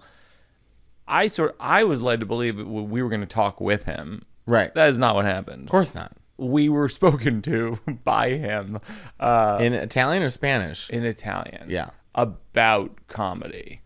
And actually, I'll read you. This is a little thing. Which I said last night on stage at the Cellar. I go, which is a great example of power corrupting. That you're like the best priest, and then you think you should lecture comedians about comedy. It's like me showing up at NASA. Like, let me tell you a few things about rockets. Well, there's also something about, like, I can't think of any institution that's been less funny. No, I know. Do you know what I mean? And Certainly, I don't know if that's their PR team being like, we got to get ahead of it. You know what I mean? It's like, it's a little, it's 2,000 years late. No, I know. Yeah. I mean, my joke about this Pope Francis is I go, he's really good compared to the other popes. You know what I mean? Right. Like, but it's got to be compared to the other popes. Like, if you met him at a party, you'd be like, this fucking guy. Like You know I what got, yeah. Did he say frogetine? Remember he said faggot like the month earlier? No, that was the whole Every kid was thing. laughing hysterically. That was such a strange thing because, you know, I think gave all of us pause who were going on this trip. We're like, this is crazy. And Oh, we don't care. He's in a dress. I mean, if anyone's gonna say it, you know what I mean? And gays don't take Catholics seriously either. You know what I mean? It's like, it's enough, you know? yeah. Remember when you were a kid and like your dad was like really scary, and then you like reach 13 or 14, you're like, oh, you have no power here, be gone. You know, it's a little Right. like that with Catholicism. Oh, that's interesting. Yeah. Also, half the priests are gay. Right. You know what I mean? It's like, we don't allow gays here. I'm like, you're in a dress. Also, you know, I don't know. They have to, I think the struggle with the Catholic Church right now is that institutionally, like it's like working with a rotary phone and everyone else is on an iPhone, you know? I think you're right. And they're like, well, we have a speaker attached to it. Like, this is not, do you know what I mean? Like, you gotta step your pussy up just a bit. There's small changes if they made, I think it would feel a little more open, because the problem is like, you know, especially with something like the Catholic Church, like even them shifting over to like English, you know, in the 1960s. Oh, trust me. That my mom grew up on pre-Vatican II Latin Mass. Right. Wasn't Because- even in English. right, because that's how you keep a large group of people confused and afraid. You know, if they don't know what you're saying, then sure, you know. That's great. So yeah, Straight you to know. stage. I'm stealing all of this. Take it. I don't give I mean, a this shit. is like, no, you're hitting the nail on the head, because it's like, even my mom, who went to Latin Mass, super Catholic from Buffalo, New York, I go, Mom, what do you think I should say to the Pope if I'm able to talk to him? She goes, can we have women priests? And it's Come like, on. and it's like, they're not even close to that. Close. It's not even on the list of. And then even when you talk to people who are in the universe, they go, a lot of the Catholic, you know, churches around the world, they actually want a pope who's more conservative. Yeah, I think what happens is because they were so in power for so long, and so I think when Yeah. you start to lose that sense of power, I think instead of updating, I think that some people either update and move to the modern day, or you kind of revert. Right. And I think a lot of people tend to revert because they sort of like, well, this is what we have to, you know, it's almost like when Lutheranism came around, what did the Catholics do? They made all these, you know, paintings about how you're going to hell unless you're Catholic. Right. And so it was like they didn't try and update to compete with Lutheranism. They were like, they instilled more fear. Right. All those El Greco paintings, you know, all Yeah. this propaganda from the Catholic Church. You know, so like the shift in tone with Catholicism was less storytelling and was more like punishment.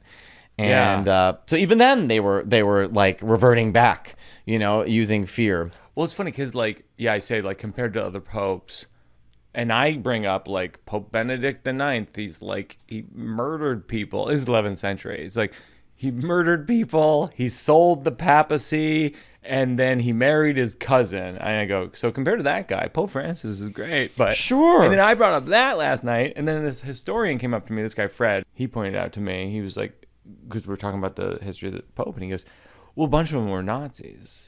And I go, right. And Well, he that goes, was also he a goes, thing. He goes, literally Nazis. I Yes. go, oh, right, because Italy was on that side.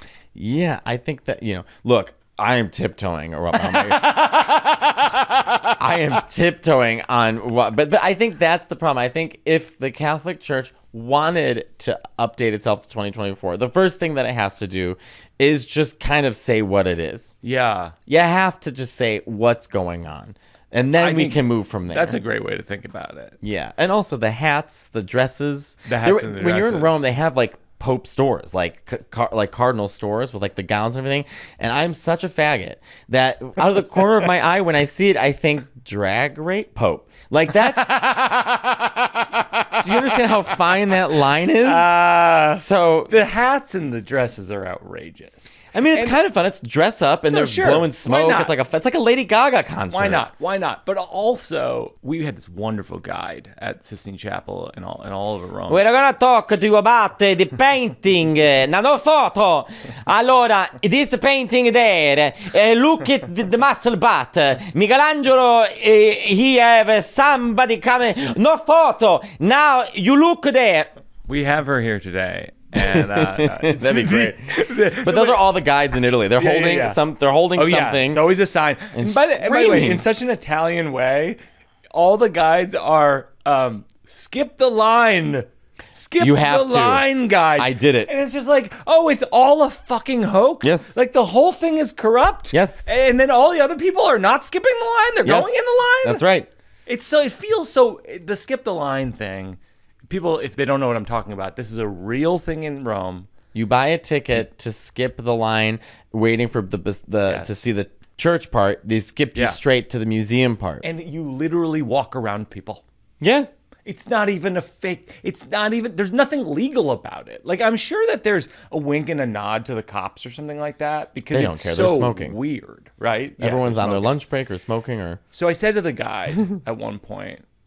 Because there's so much Jesus imagery all over, and I was just like, at one point, I was like, was he here? Also, because he wasn't. It's enough. You know what I mean? Like, I got it. I get the story. Like, at some point, like, it's a little bit like Lisa Traeger had an old joke, but like, how many years of Batman are we gonna go through? Like, it's true. It's like, at what point can I go into church? I'm like, got it. You know what I mean? Like, right. But it's this constant, like, oh god. I mean, I like going into the old churches in Rome though to see like Caravaggio's. A lot of those paintings you see in museums, you find very boring, but they were actually meant to be in the church. And it has a whole different meaning when it's in the church because it's built around this one painting. Whereas you see it in a museum just up against other paintings, it sort of loses context, That makes sense. Yeah. When you go to the little churches in Rome, it actually in some ways is more impressive and beautiful than when you go to the Sistine Chapel, which is just kind of like overwhelming. Yeah, it's like going to a cheesecake factory or a mom and pop shop on 2nd Avenue. You know what I mean? Like, it's totally different. Yeah, I feel bad. I don't want your listeners to think I'm knocking on religion. I find it hysterical and hypocritical, and it's kind of hard to avoid it to protect other people's feelings. But I'm not. Here's how I put it on stage to not hurt anyone's feelings. I mean, I do call Jesus a faggot in my special, so I don't know why I'm acting like. No, but here's how I always disclaim it, which is I disrespect all religions equally. Any ideology that has a billion people, I'm concerned. Of course. I'm concerned about the fact that I even own an iPhone. I mean, I tend to talk about religion through my perspective, you know what I mean? Because I feel more comfortable always talking about things that I just experienced myself. But there's so much good stuff to like pull from. I'm a huge Christopher Hitchens fan. Yeah. And his last book, God Is Not Great, Religion Poisons Everything, is such like an eye opener about like just religion, you know. And he was right about a lot of stuff, wrong about a lot of stuff. Yeah, but that's what was fascinating about him is like, sometimes people, you don't have to always agree with them to still take interest into what they're doing. Yeah. Like I love Fran Lebowitz. I don't agree with everything that Fran Lebowitz says, but I think she's phenomenal. I think that's to make it at some point you have to be very specific and believe how you feel. Yeah. And those are those people. I find it more fascinating to watch someone so headstrong because I don't feel that headstrong about how they feel. It's so funny you should say that. That's exactly what I always say.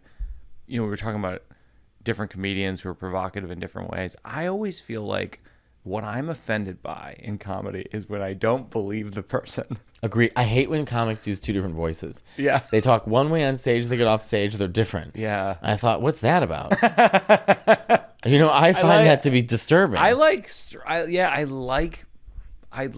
to your point, Fran Lebowitz, it's like, I like big personalities and because I don't have to agree with it. I'm comfortable in my own skin enough. I don't agree with everything in The Wizard of Oz. Yeah. But I can watch the movie and say I like this part and I don't like that part. It doesn't mean that I am like Mega Man and I've absorbed its power and I am that thing now. Yeah. I think it's a very fine line of things, supporting things and them having actual bad messaging and watching things just out of curiosity. I think the whole world's not so black and white. Yeah. It's a very gray world.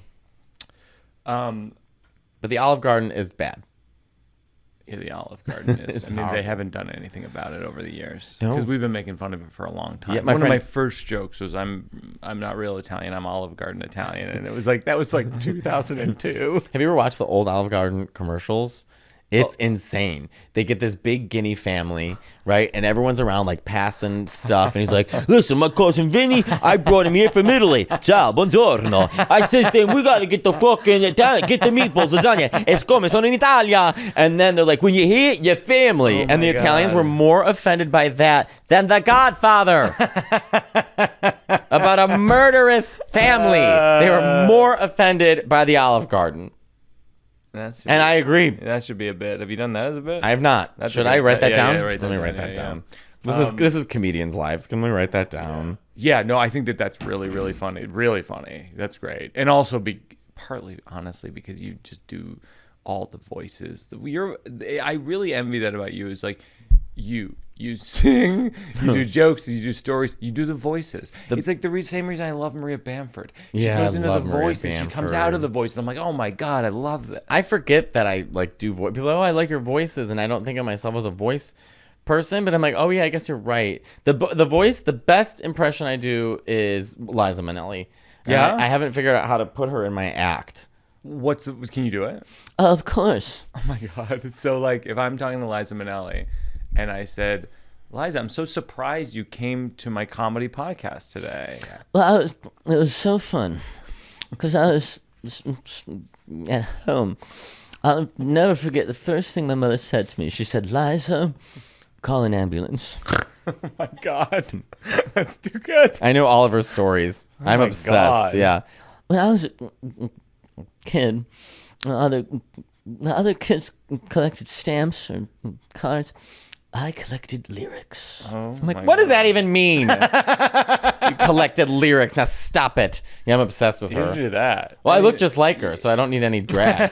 So you're saying you're trying to figure out just how to do that as a bit. Yeah, because And- it's like it's so its own thing. I used to do this jazz show with Henry Kapersky, who's a great musician, and Yeah. we did it years at Joe's Pub, and that was more appropriate because before I would sing like a Liza Minnelli song, I would do all my impressions of her on the Home Shopping Network Yeah. and stuff like that. But in actual stand up, like to like really dig into an impression like that feels stunted. I guess my question would be, can you sing like her also? Yeah. Like, because I would say like you could open with it, you could close with it, like the same way in your advice special you close with Ave Maria. It's like you can The mic went yeah, down. you, So yeah, it's so perfect. funny. You can pivot into a song and then do the bits interstitially in it. Because I feel like it feels people- more one man show though. Really? I don't know. I feel like people love that about your stuff is that it has a lot of surprises. You might be right. Things go where they go. Yeah, And I also- it's I guess it's one of those things too where it's like like you're right. Like I'll just have to fit. I might not be there yet, but Well, you it's one are of those right. things- I should you gotta put it on, in. You got to put it on stage and just like we were saying earlier, see what the audience likes about it and lean towards that because I mean it's so funny and it's also like what do you love and it's like if you love Liza Minnelli like I know. like that's what people want to see. I guess my fear is if I open with it in my head, you know what I'll be thinking the whole time? Yeah. Do they even know who Liza Minnelli is? They know. Do I look crazy right now? But you're right. I should try that. I should honestly at the cellar just sort of. Oh, 100%. I should just work Dude, it out. tonight. Yeah. Can you imagine me going? Hi.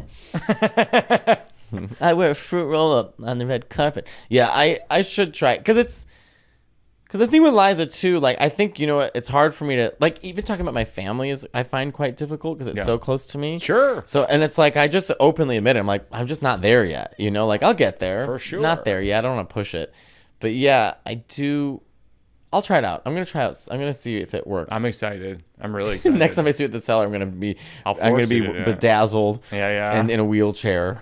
I'm full meta. I'm like Danielle Day-Lewis or whatever. I'm just like Liza Minnelli. So the final thing we do is working it out for a cause. If there's Okay. an organization you like to donate to, we will donate and then link to them in the show notes and encourage people to donate as well. There's a bunch. Howard Brown Center in Chicago Okay. is really good for young queer youth in Chicago and also like just like education and Howard and Brown medicine. Howard Center. Brown Center. So we'll link to them in the show notes and contribute. And Mateo, this has been pure joy. All people listening, see Mateo in your city. Oh, yes, I'm on tour. The Can't one Stop of- Talking tour. Just go to MateoLaneComedy.com. You will be so happy you went to see Mateo. It's so funny. I've seen you so many times at the Cellar, and the audiences go nuts, and I go nuts, and it's been a joy to have you today. Oh, thank you. Oh God. The state was doing a show at South by Southwest, and there was we'd seen a sketch group before us, or maybe even a couple, and they had done a gag about getting naked or something, but they didn't get naked. And so we were like, we had the conversation of like, why would you like go 80% of the way there Yeah. and not go? Not get naked. So we were like, fuck that. Like, so we wrote a sketch for South by Southwest where we all got fully naked on stage. Wow. But that was our mentality. It was like, no, if you're going to say you're going to do it, Yeah. do it. Right. And then- moved to New York. You were doing Stella. Yeah. Live. It was before it was a Comedy Central cult hit sketch series. Well, we can just call it a cult. There's no reason to put the word hit in there. There's no hit. cult. It was not a hit. cult sketch series. Sure. Right. But But it short-lived show on Comedy Short-lived Central. show, but it beloved. I think so. loved it. Thanks. Still love it. It was you, Michael Showalter, David Wayne, who you were in the state together Yes. years before. When I moved to New York, it was like a huge downtown live sketch show. The biggest. I mean, I performed on it a couple times, and I felt like I was performing on Letterman or Carson. Like I was like, this is my shot. And then years later, I remember talking to David Wayne about it, and he was like, no, when we were doing that, we were all broke and like living on like $300 a week from that live sketch show. Oh, no. We didn't make any money off. No. No. we So didn't. how'd you make a living? At that time, I don't remember. I might have been doing Viva Variety, which was a TV show, sort of okay. concurrent with that. But no, I mean, nobody made it. The only people who made any money from Stella, the live show, were the band, because we had to pay the band every week. Wow. From our point of view, we were just putting on a show, like a little rascal show, like for friends. Like, Yeah. it wasn't, from our point of view, like we were just doing this thing because it was fun. We never thought of it as this is at all anything that anybody would aspire to be on. We filled it every week. I mean, we filled the audience and we were able to book it. But it never occurred to me until years later that people were looking from the outside in at that and going, wow, this is something really cool. To me, it feels like a pioneering show in the sense that it was completely DIY. You would shoot film shorts that were a riot. And even to this day, like some of them not even televised. Like None of the them have been televised. Right, like the pizza one, which is brilliant. It's just lives on YouTube. Yeah. And it's just like you and Showalter and David Wayne being like, oh, New York pizza, like doing like these Italian stereotypical characters. And then it goes really risque and insane. And Well, the thing is, we bought a dildo. And once you buy that dildo, you have to start amortizing those costs.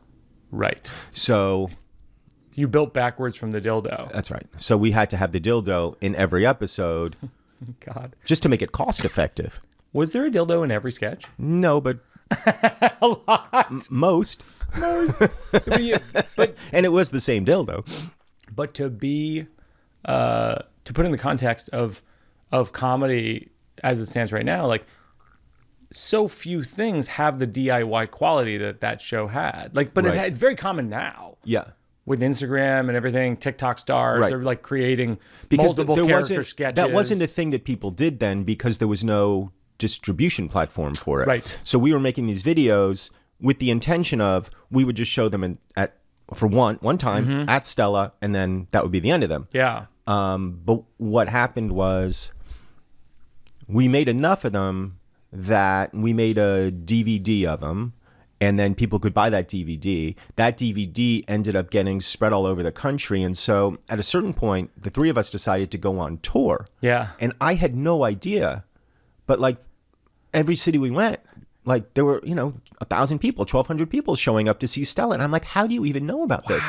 And it's because the DVD had been just in circulation, and sort of people knew the brand, which was so cool.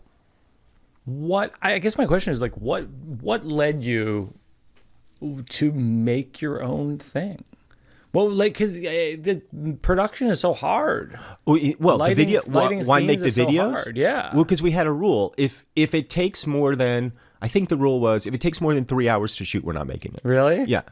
We did them so fast. Really? Turn on the camera. The whole pizza one was 3 hours? No way. Probably, yeah. That's crazy. Yeah, that was the rule. And Why was that the rule? because production's annoying. Because Right. it's like we're showing this one time Right. at a show in front of 150 people. Right. What the fuck are we doing? Right. But we did it every week. And it really was Showalter's idea to start doing those. David and I were like, I don't know. Like, that just Yeah. sounds like so much work. And he's like, trust me. I'm like, fine. Oh, interesting. Yeah, he was right. When you did the State, if people don't know the State, it was a cultural phenomenon in comedy in the 1990s. You're able to see that now, right? You're able to acknowledge that, even as self-deprecating as you are.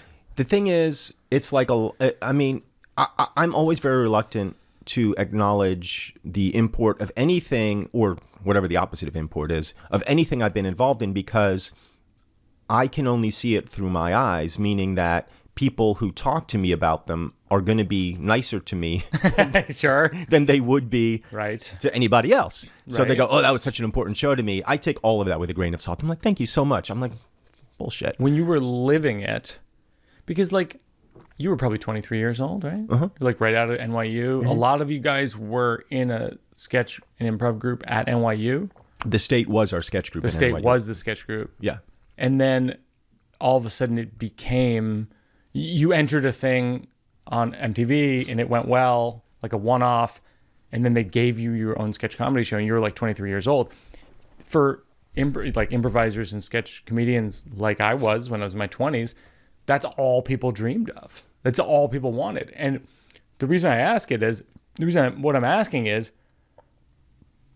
what did it feel like? Like, you had the thing that people think they want.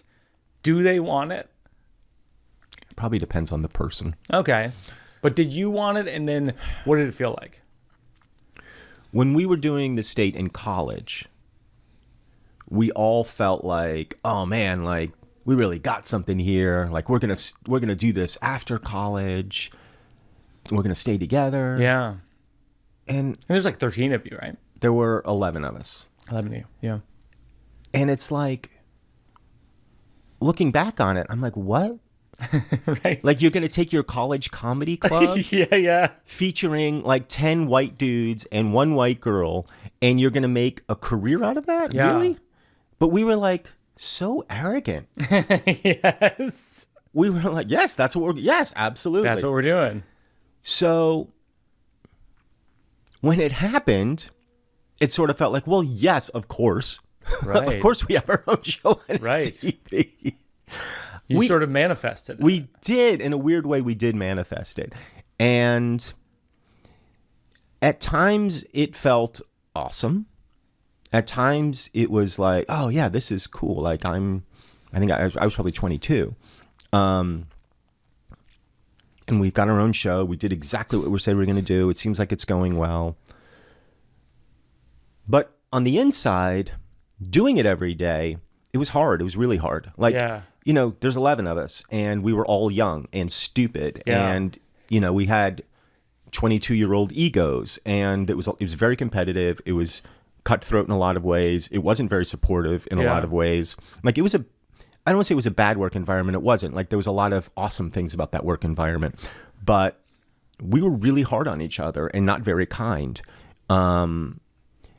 And that only got worse as we got more successful. Wow. As I knew it would. I mean, I knew at the time success was going to break us up. So you could feel the tension in the group. Oh, yeah. Were you jealous of anyone in the group? Oh, everybody in the group. Who specifically, though? Give me, on Monday, it might be Tom Lennon. On Tuesday, it might be Ken Marino. Really? On Wednesday, it might be Joe Latruga. Yeah. But we all felt that way about everybody. Wow. We were all just like really desperate. And that desperation drove us in really good ways, but it also was our undoing, as I knew it would be. So it was an amazing time. It was also a very difficult time. I was depressed a lot. And the state reunited for a tour this last year during the showbiz strike. We were like, hey, nobody's doing anything. Why don't we go on tour? Yeah. And I would say 65-70% of the reason I wanted to do it was in a way to make amends. Yeah. It's not like we hadn't been in touch. We've all been in touch. We've all worked together. We've all collaborated. But there was something about doing the state specifically on the road, as many of us as we could get, and doing it in a way that I felt like was going to be healthy, healthful, and sort of lay to rest a lot of whatever resentments people had towards each other over the years. And that's exactly what it was. It was such a fun, warm, mature tour. That's so sweet. That actually reminds me of my own college improv group. I feel like we were like on a text chain together, and we like, I'll see those guys when I travel to where they live, and likewise. And I think a lot of it is like coming to grips with what happened in college and thereafter, and kind of making things right, even though nothing was like wildly wrong, but it's just like the loose ends of being young. Yeah, I think that's what it is for us. I mean, as I said, we had the advantage of, like, we've never lost touch, but there was it was almost like a formalizing of making amends and doing this tour. Yeah. And the fact that I now have a lawsuit against all of them, just that's hard. Oh, it's so hard. That's got to be really hard. So hard. Individually too. It's not like I'm suing them as a collective for different things. What were the high points that, looking back, are still high points about it?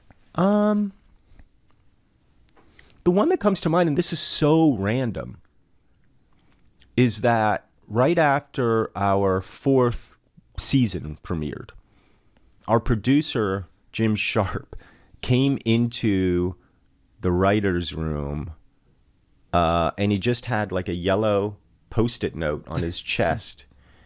And on the Post-it note, it said, I can't remember what the number was, but something like 2.4. Yeah. And the 2.4 was the rating that we had gotten the night before, you know, like when it premiered on MTV. On MTV, it was like a huge number. Millions of people. Yeah, it was a huge number. And in that moment, I felt like, oh, like, I think this is like we're catching on. Like, this is going to be really good. And then within weeks, we had destroyed the whole thing.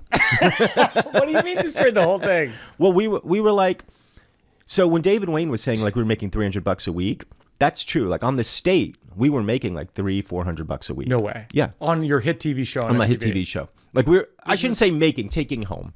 Like around $400 after a week. Your fees to different people. After, yeah. I mean, we're making nothing.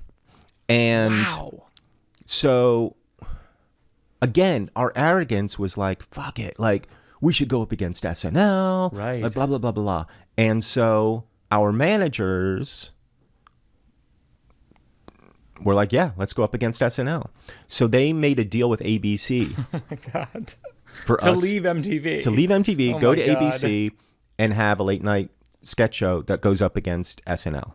And we were like, this is unbelievable. We're going to fucking kick their asses. They're terrible. Fuck them. Blah, blah, blah, blah, blah. To this day, I don't know what happened to that deal. There was a deal. Right, because you went head to head with them. I remember this sort of. There was like one episode and then you were canceled? No, so we had to deal with ABC. And ABC, like there was some story in the trades that came out. And the trades were like, ABC pulls out of deal because of... With the state. With the state, because somebody's asking for too much money or something. And it wasn't us asking for too much money. So who was it? Like our managers? I don't know who the fuck it was. But suddenly that deal went away. And we're like, what the fuck? So did you ever go to air on ABC? No. So then CBS was like, we'll take a shot on you. We'll give you a series of specials, and then we'll give you your own show. We're like, okay, cool. Never thinking... Was that going to be head to head with SNL? Eventually. Okay. And we never thought to ourselves, wait, why are we going to CBS? Whose average age at that time and to this day? 115. 115. Yeah, 115. Les Moonves had just taken the job then. And he was like, we're going to make the demo younger, blah, blah, blah, blah, blah. 112. So, yeah. So we were part of that. Yeah. So we aired one. We did a Halloween special. We called it the State's All-Star 49th Annual Halloween Special. 49th? You're all 22 years old? We're all 22, 23 years old. It was, I know this because Entertainment Weekly used to publish this. It was the lowest rated broadcast show of that week. Like the only things that were lower than us were like UPN shows and like CW shows. This is crazy. So you basically went from having a cult phenomenon MTV show to following Murder, She Wrote. To follow Murder, She Wrote. You basically bet the farm. Yeah. Because that was the farm. You had a hit show on a cable channel that had millions of viewers. Yes. Which in modern times, so people know, is kind of unheard of. Yes. You bet that. That's right. To go with a network that you didn't have any idea whether it would work or not work. And there was no reason. There was no reason other than our own. It was the same thing that got us to MTV in the first place. You know, it was that same thing of, fuck it, we're going to go up against SNL. It's funny. I think there's a lesson in all this. Yeah. You think? You tell me yours. I'll tell you mine. Don't fuck up your whole life. Sure. That's a good broad one. Well, here's mine. Mine is bird in the hand. Bird in the hand. Also, go with what you're doing well and relationships you feel good about. Yeah. So your relationship with MTV is pretty good. Dance with the one what brung ya. Who brung ya? Yeah. Famous expression. I will that's say, completely outdated. I will Who say. goes to dances anymore? Right? Yeah. You will say. We would have self-immolated anyway. Oh, okay. Like had we stayed at MTV, it would have fallen apart. Yeah. Within a year or two. Almost certainly. Yeah. And in fact, I think they'll be cool with me talking about this. Nice. This is the good stuff. Yeah, I'm not gonna. This is the good stuff. When Impractical Jokers started. Yes, I'm sure they'll be fine with it. Those guys are cool with everything. they're so popular. They don't care about anything. At this point, I don't think they care. Yeah. I met them. My son and I and daughter were like binge watching them one day, and then like a couple days later, we saw them shooting in the park, and I was so starstruck. I was like, "Oh my god, it's the Impractical Jokers!" Nobody knew who they were at this point, so I introduced myself, and they knew who I was. We took a picture and whatever, and we stayed friends. But at a certain point, one of them came to me and said, "Hey, like, I'm having a problem with another one in the group, and I think it might break us up or something." And I told him exactly what I'm telling you about the state, and I was like, "Do whatever you have to do to make it work. This thing will have a shelf life. Like Impractical Jokers will have a shelf life. Yeah. It's going really well for you right now. Yes. Just whatever your issues are, work your way through them. Yes. You will never regret having done so." It's very wise. And so they did, and I haven't seen a dime from that piece of advice. You should invoice them. You know what? Invoice them for Another $1 lawsuit. million and see what happens. Another lawsuit. I think that's fine. You're talking about relationship dynamics and your friendships in that group. It's like you've been married, I want to say 20 years? 26 years as of last night. 26 years. Congratulations. Thank you. How long have you been married? For 14 years. Okay. Yeah. It's pretty good. Hold on, I have to count. 16 years.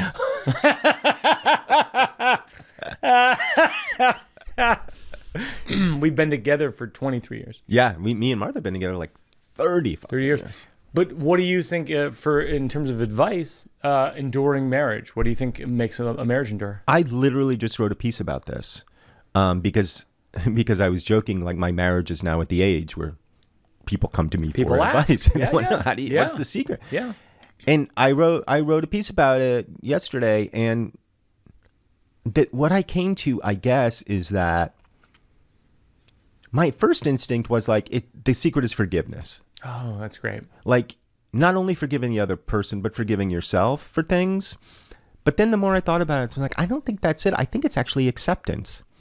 Like accepting the whole of somebody. And forgiveness can be nestled within that. And accepting yourself is also a huge part of that. And understanding that love isn't something that happens to you. It's a choice you have to make. And you have to make it every day. Yeah. Like, you have to choose to love this person. Yeah. Who, you know, there will be many times in a marriage where you don't feel like loving them at all. Yeah. Because they suck. And so, like, for many years, like, I wasn't great at marriage. And it really took me until probably my early 40s before I was ready to deal with myself. And I had to be ready to deal with myself before I was able to really be ready to deal with her. It was hard. Well, it's interesting. Like that is a really enduring marriage for comedy. Is it? 25 plus years, 26 years. I don't know. She's not in comedy. No, but she doesn't find me funny.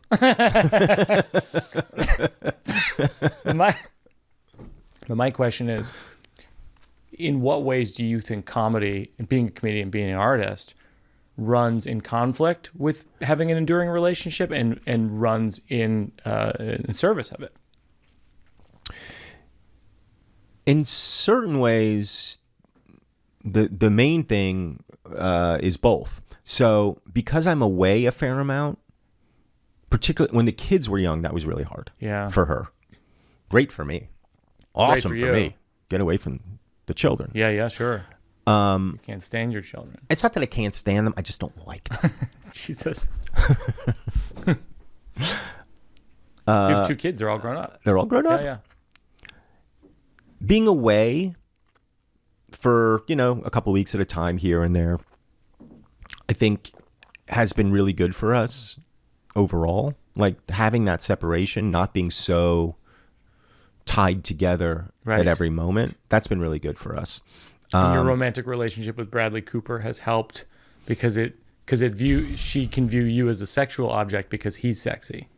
Maybe. I think you phrased that very, very well. You have for people who don't know, you have a famous love scene from a summer camp movie called Wet Hot American Summer with Bradley Cooper. Which turned into a throuple with the 3 of us. That's right. And I always felt like Martha was physically more attracted to Bradley. Well, of course. Of course, you say? No, I didn't. Yeah, say I feel of like course. you said of course. Are we recording this? Is any of this going to be played back? That's kind of an iconic scene, the Bradley Cooper scene. Yeah. Because it's like a summer camp romance. Everyone's kind of nostalgic. There's something about Wet Hot American Summer that it's so nostalgic. And it's also silly in a way that almost like movies haven't been since like the 80s or something. Well, so it was. I mean, it was designed to be an 80s summer camp movie with, their Except sensibility. with grown-ups. With grown-ups, playing the teenagers, yes. Yeah. With that Bradley Cooper scene, it's kind of like an iconic scene with like you're saying, like it becomes a throuple. Now, if they shot that, there'd be an intimacy coordinator. Yeah, there probably would be. There wasn't then. No. I would imagine, like, how did it even go in the filming? Well, so Bradley and I, so it was Bradley's first film, was my first film. So he and I had a conversation, I don't know, a couple days before we were shooting or something, which was basically like, look, we can either sort of wink this. Yeah. Or just really do go it. for it. Yeah, And we were both like, yeah, we absolutely just go for it. Like, Which just is a play great- this. Which is a great lesson of comedy in general. And I Yes. think of your comedy, which is do the thing. Do the thing. Yeah. Commit to what it is. So we played it straight, pun intended. And I think there was a conversation about who would be pitching and who would be catching. Okay. And I think I said people would think I would be the receiver in this Right. relationship just because he's bigger. Right. So would it be funny if we reversed it? Yeah. And he was good with that. Yeah. So when we were shooting it, and Michael and David also, felt very strongly that this is going to be the one thing in the movie that is lit well. That's interesting. That is shot well. And we're going to take, like, Michael Showalter was the writer and David was the director. Yeah. David Wayne was the director. I mean, yes, they were both, Michael was very involved in the directing. Everyone was doing everything. a lot of stuff, yeah. Except you. Except me, who was doing apparently nothing. doing nothing. I was there to fuck Bradley Cooper and nothing else. And on that day, we just played it as straight as we could. No intimacy coordinator, obviously. No, just a lot of Was it take after take after take? No, we did it very quickly. I think it was Okay. maybe 2 takes. You know, we shot it all pretty quickly. Which sucked because after the first take, like, I came. Oh, Jesus Christ. That Like, he's joking. I'm looking at the camera. He's joking. This is a joke. I've never come so much. Okay, this is sickening. This is crazy. Oh God. How do you know? It's funny. Like I'm thinking about Wet Hot American Summer and The State and Stella and that whole era. Like your commitment level is so high to all your work. It's like, who taught you that? We did. But how did you know that was gonna lead you to where it led you? We didn't. I mean, when we were in college, all of it comes from college. All of it comes from this group of people sitting in like a shitty little theater, rehearsing every single night. Yeah. For no reason. It's not like we were doing shows all the time. Yeah. We did maybe 2 shows a year. Really? We were there every single night. Every for night, 7 days a week? hours. Really? Yeah. Maybe realistically, maybe 5 days a week, Wow. 5, 6. And then when we weren't doing that, we were just hanging out. So hanging out, nobody says it like that. We were just hanging out.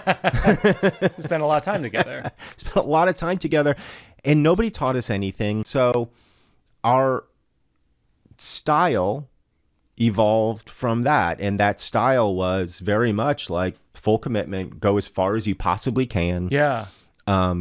Take it as far as you can, and then go just a little bit further. Yeah. So like a good example of this is I remember the state was doing a show at South by Southwest. And there was we'd seen a sketch group before us, or maybe even a couple, and they had done a gag about getting naked or something, but they didn't get naked. And so we were like, we had the conversation of like, why would you like go 80% of the way there Yeah. and not go Not get naked. So we were like, fuck that. Like, so we wrote a sketch for South by Southwest where we all got fully naked on stage. Wow.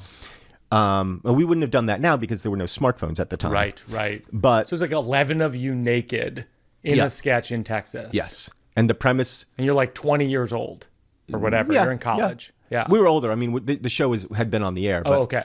So, and the premise was so stupid, but it was funny. It's like we did our whatever opening thing was. And then Ken Marino sort of moved forward to the edge of the stage. And he's like, okay, those guys are going to go backstage and get changed. And while they do, I'm going to do whatever I'm doing. So the conceit was we all sort of shuffled over about 2 feet. Yeah. As if we were backstage. Yeah. And then we're just This is a great sketch so idea. stupid. And then we're just like talking and like getting changed, but just taking off our clothes. Oh my God. And then Ken had like a disposable camera, and he's like, my and I'm going to take a gosh. picture of you guys on the count of 3. And when I count to 3, like everybody wave and say hello and whatever. And so he goes 1, 2, 3. And as soon as he says 3, like we take off our underwear and we just like hang out on stage totally naked for, I don't know, 10, 15 seconds, whatever it is. And then we start to put her back on like that. But that was our mentality. It was like, no, if you're going to say you're going to do it, do it. Right. And then go a little further. This is the slow round. What's the best piece of advice anyone's ever given you that you used? I don't know that anybody has ever given me a piece of personal advice that I have listened to. Okay. That's fair. But I will say that, especially in the last few years, I've come to understand that so much of what makes this life tolerable and joyful is the simple act of empathy, the simple act of listening and being empathetic. The Beatles gave me some good advice. The love you, what is it? What is it? The love you take is make. love you make. Yeah. Is equal to the love you take, something like that. Yeah. And that might be ultimately the best piece of personal advice that I've ever been given. And I want to thank the Beatles for that. They're big listeners. Are they fans? The living members, yeah. Yeah. No, not both of them. Oh, do you remember being an inauthentic version of yourself? Yeah. Describe it. How old were you? What was it like? I was 45. I wouldn't say so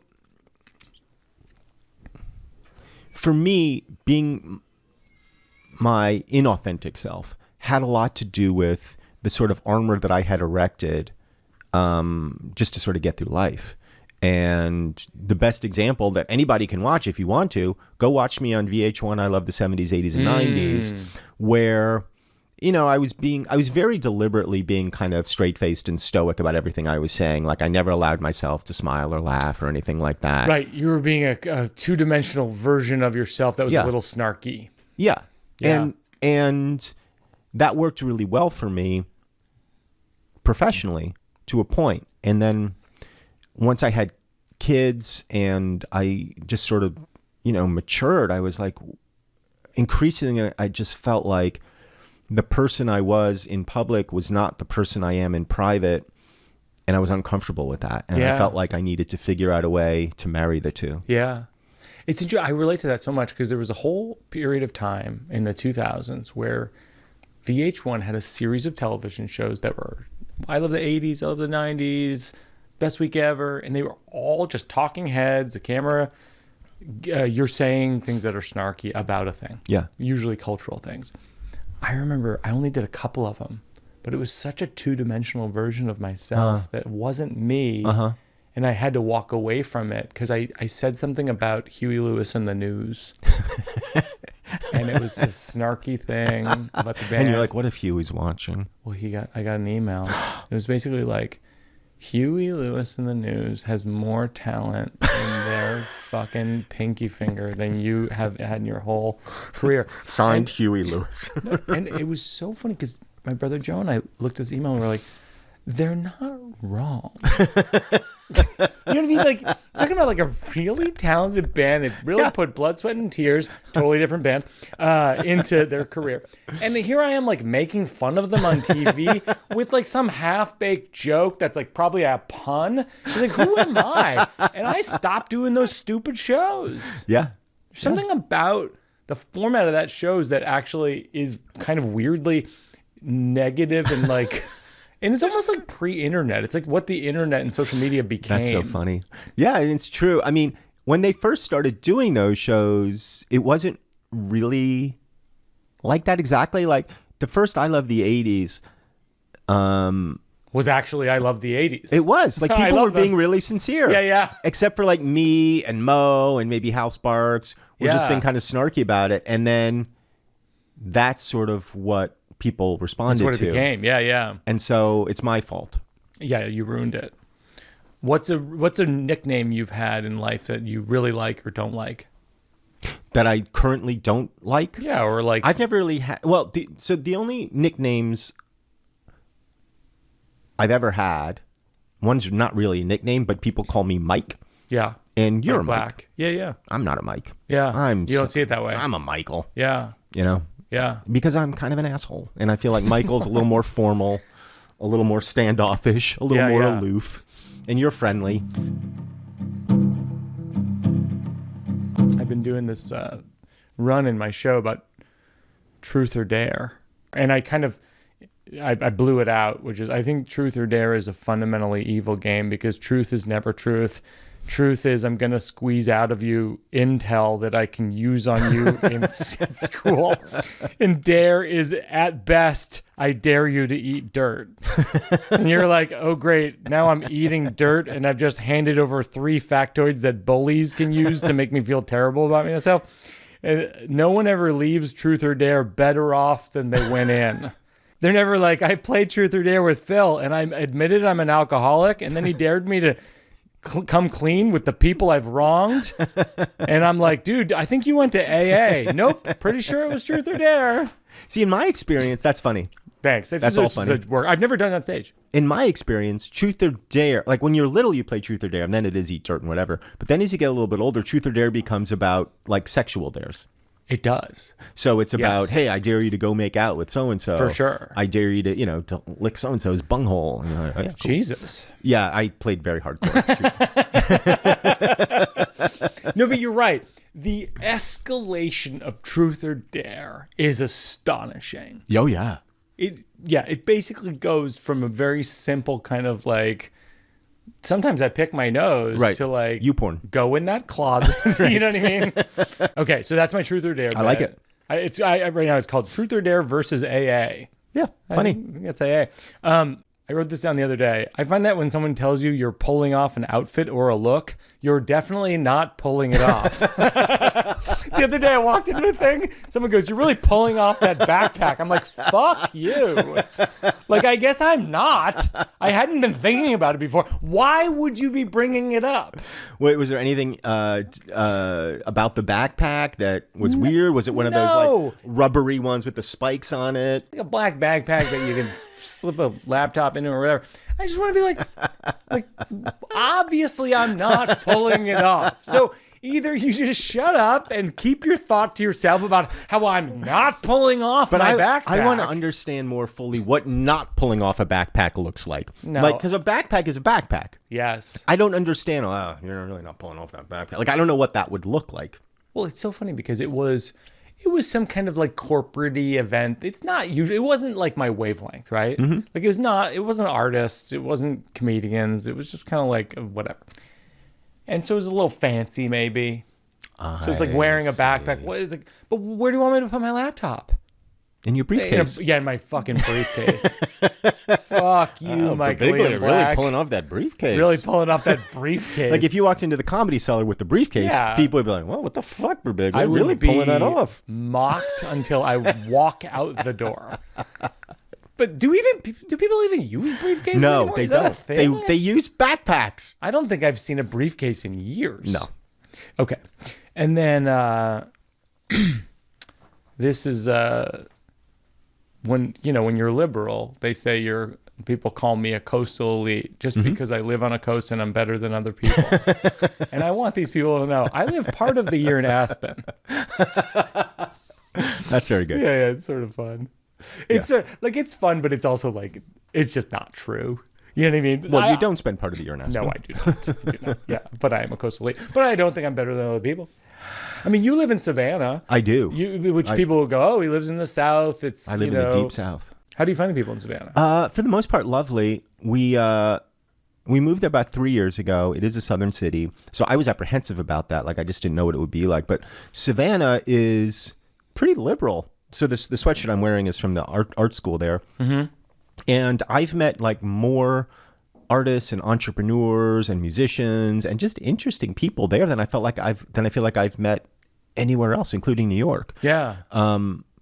Because it's one of those cities that's still kind of affordable, so people can move there and pursue the thing that they want to pursue without having to do the shitty thing that they don't want to do, at least as much. Yeah, that makes sense. So I've met sculptors and ceramicists, and I know these guys who are, making a jewelry store, and I know interior designers, and I know actors, and it's just cool. It's like it's a cool group of people down there. One of the great, I think, misunderstandings of people who live in places like New York and LA is of the rest of the country. Yes. I'm always people always go, "Oh, what's it like to go to Cincinnati? What's it like?" I'm always like, "It's great." You know what I mean? Like, I'm always like, the country's great, especially the cities. Places like Savannah are fantastic. Yeah. Places like Asheville, North Carolina Amazing. are fantastic. Charleston's fantastic. It's all, there's like 75 to 100 cities in this country. If you move there, you go, "Oh, I love these people." Yeah. And it's a weird I do think it's a weird judgment. Well, that because New Yorkers people and- show up in New York and they think it's the center of the universe. Yeah. And it is to them To an extent, in that sure. moment. And they say, "I can't imagine living anywhere else." Yeah. And then, they might have kids or something, and then they move and they're like, "Why the hell was I in New York?" Why was I in New York all that time? That's a good potential bet, by the way. Yeah. Just a new because also do you have bits you're working on right now? No, I did have a joke about that. which I'll try to remember. I won't get it exactly, but it's something like I used to live in New York and I left and I was, and I left because I couldn't remember why I was staying. Like the cliche about New York is, yeah, but why would you ever leave? You can get souvlaki at 2:00 in the morning and you can go to jazz at Lincoln Center. And at a certain point I realized I don't want to eat souvlaki at 2:00 in the morning. And I've never been to jazz at Lincoln Center and I will never go to jazz at Lincoln Center. So I don't need any of that. Plus the rents are so high. And so I would encourage people to get in their car, or, rent a car, drive an hour outside the city, see what it's like. And then maybe some of you will realize like it's lovely out here and you can move. And when you do, enough of you do, rents will come down and then I can afford to move back to New York City. That's a great bit. All right, here's the thing that we end with is working it out for our cause. Is there an organization or nonprofit that you think does a good job and will contribute and link to them in the show notes? I have a very, very specific organization that I sponsor. I used to live in Connecticut, as we talked about.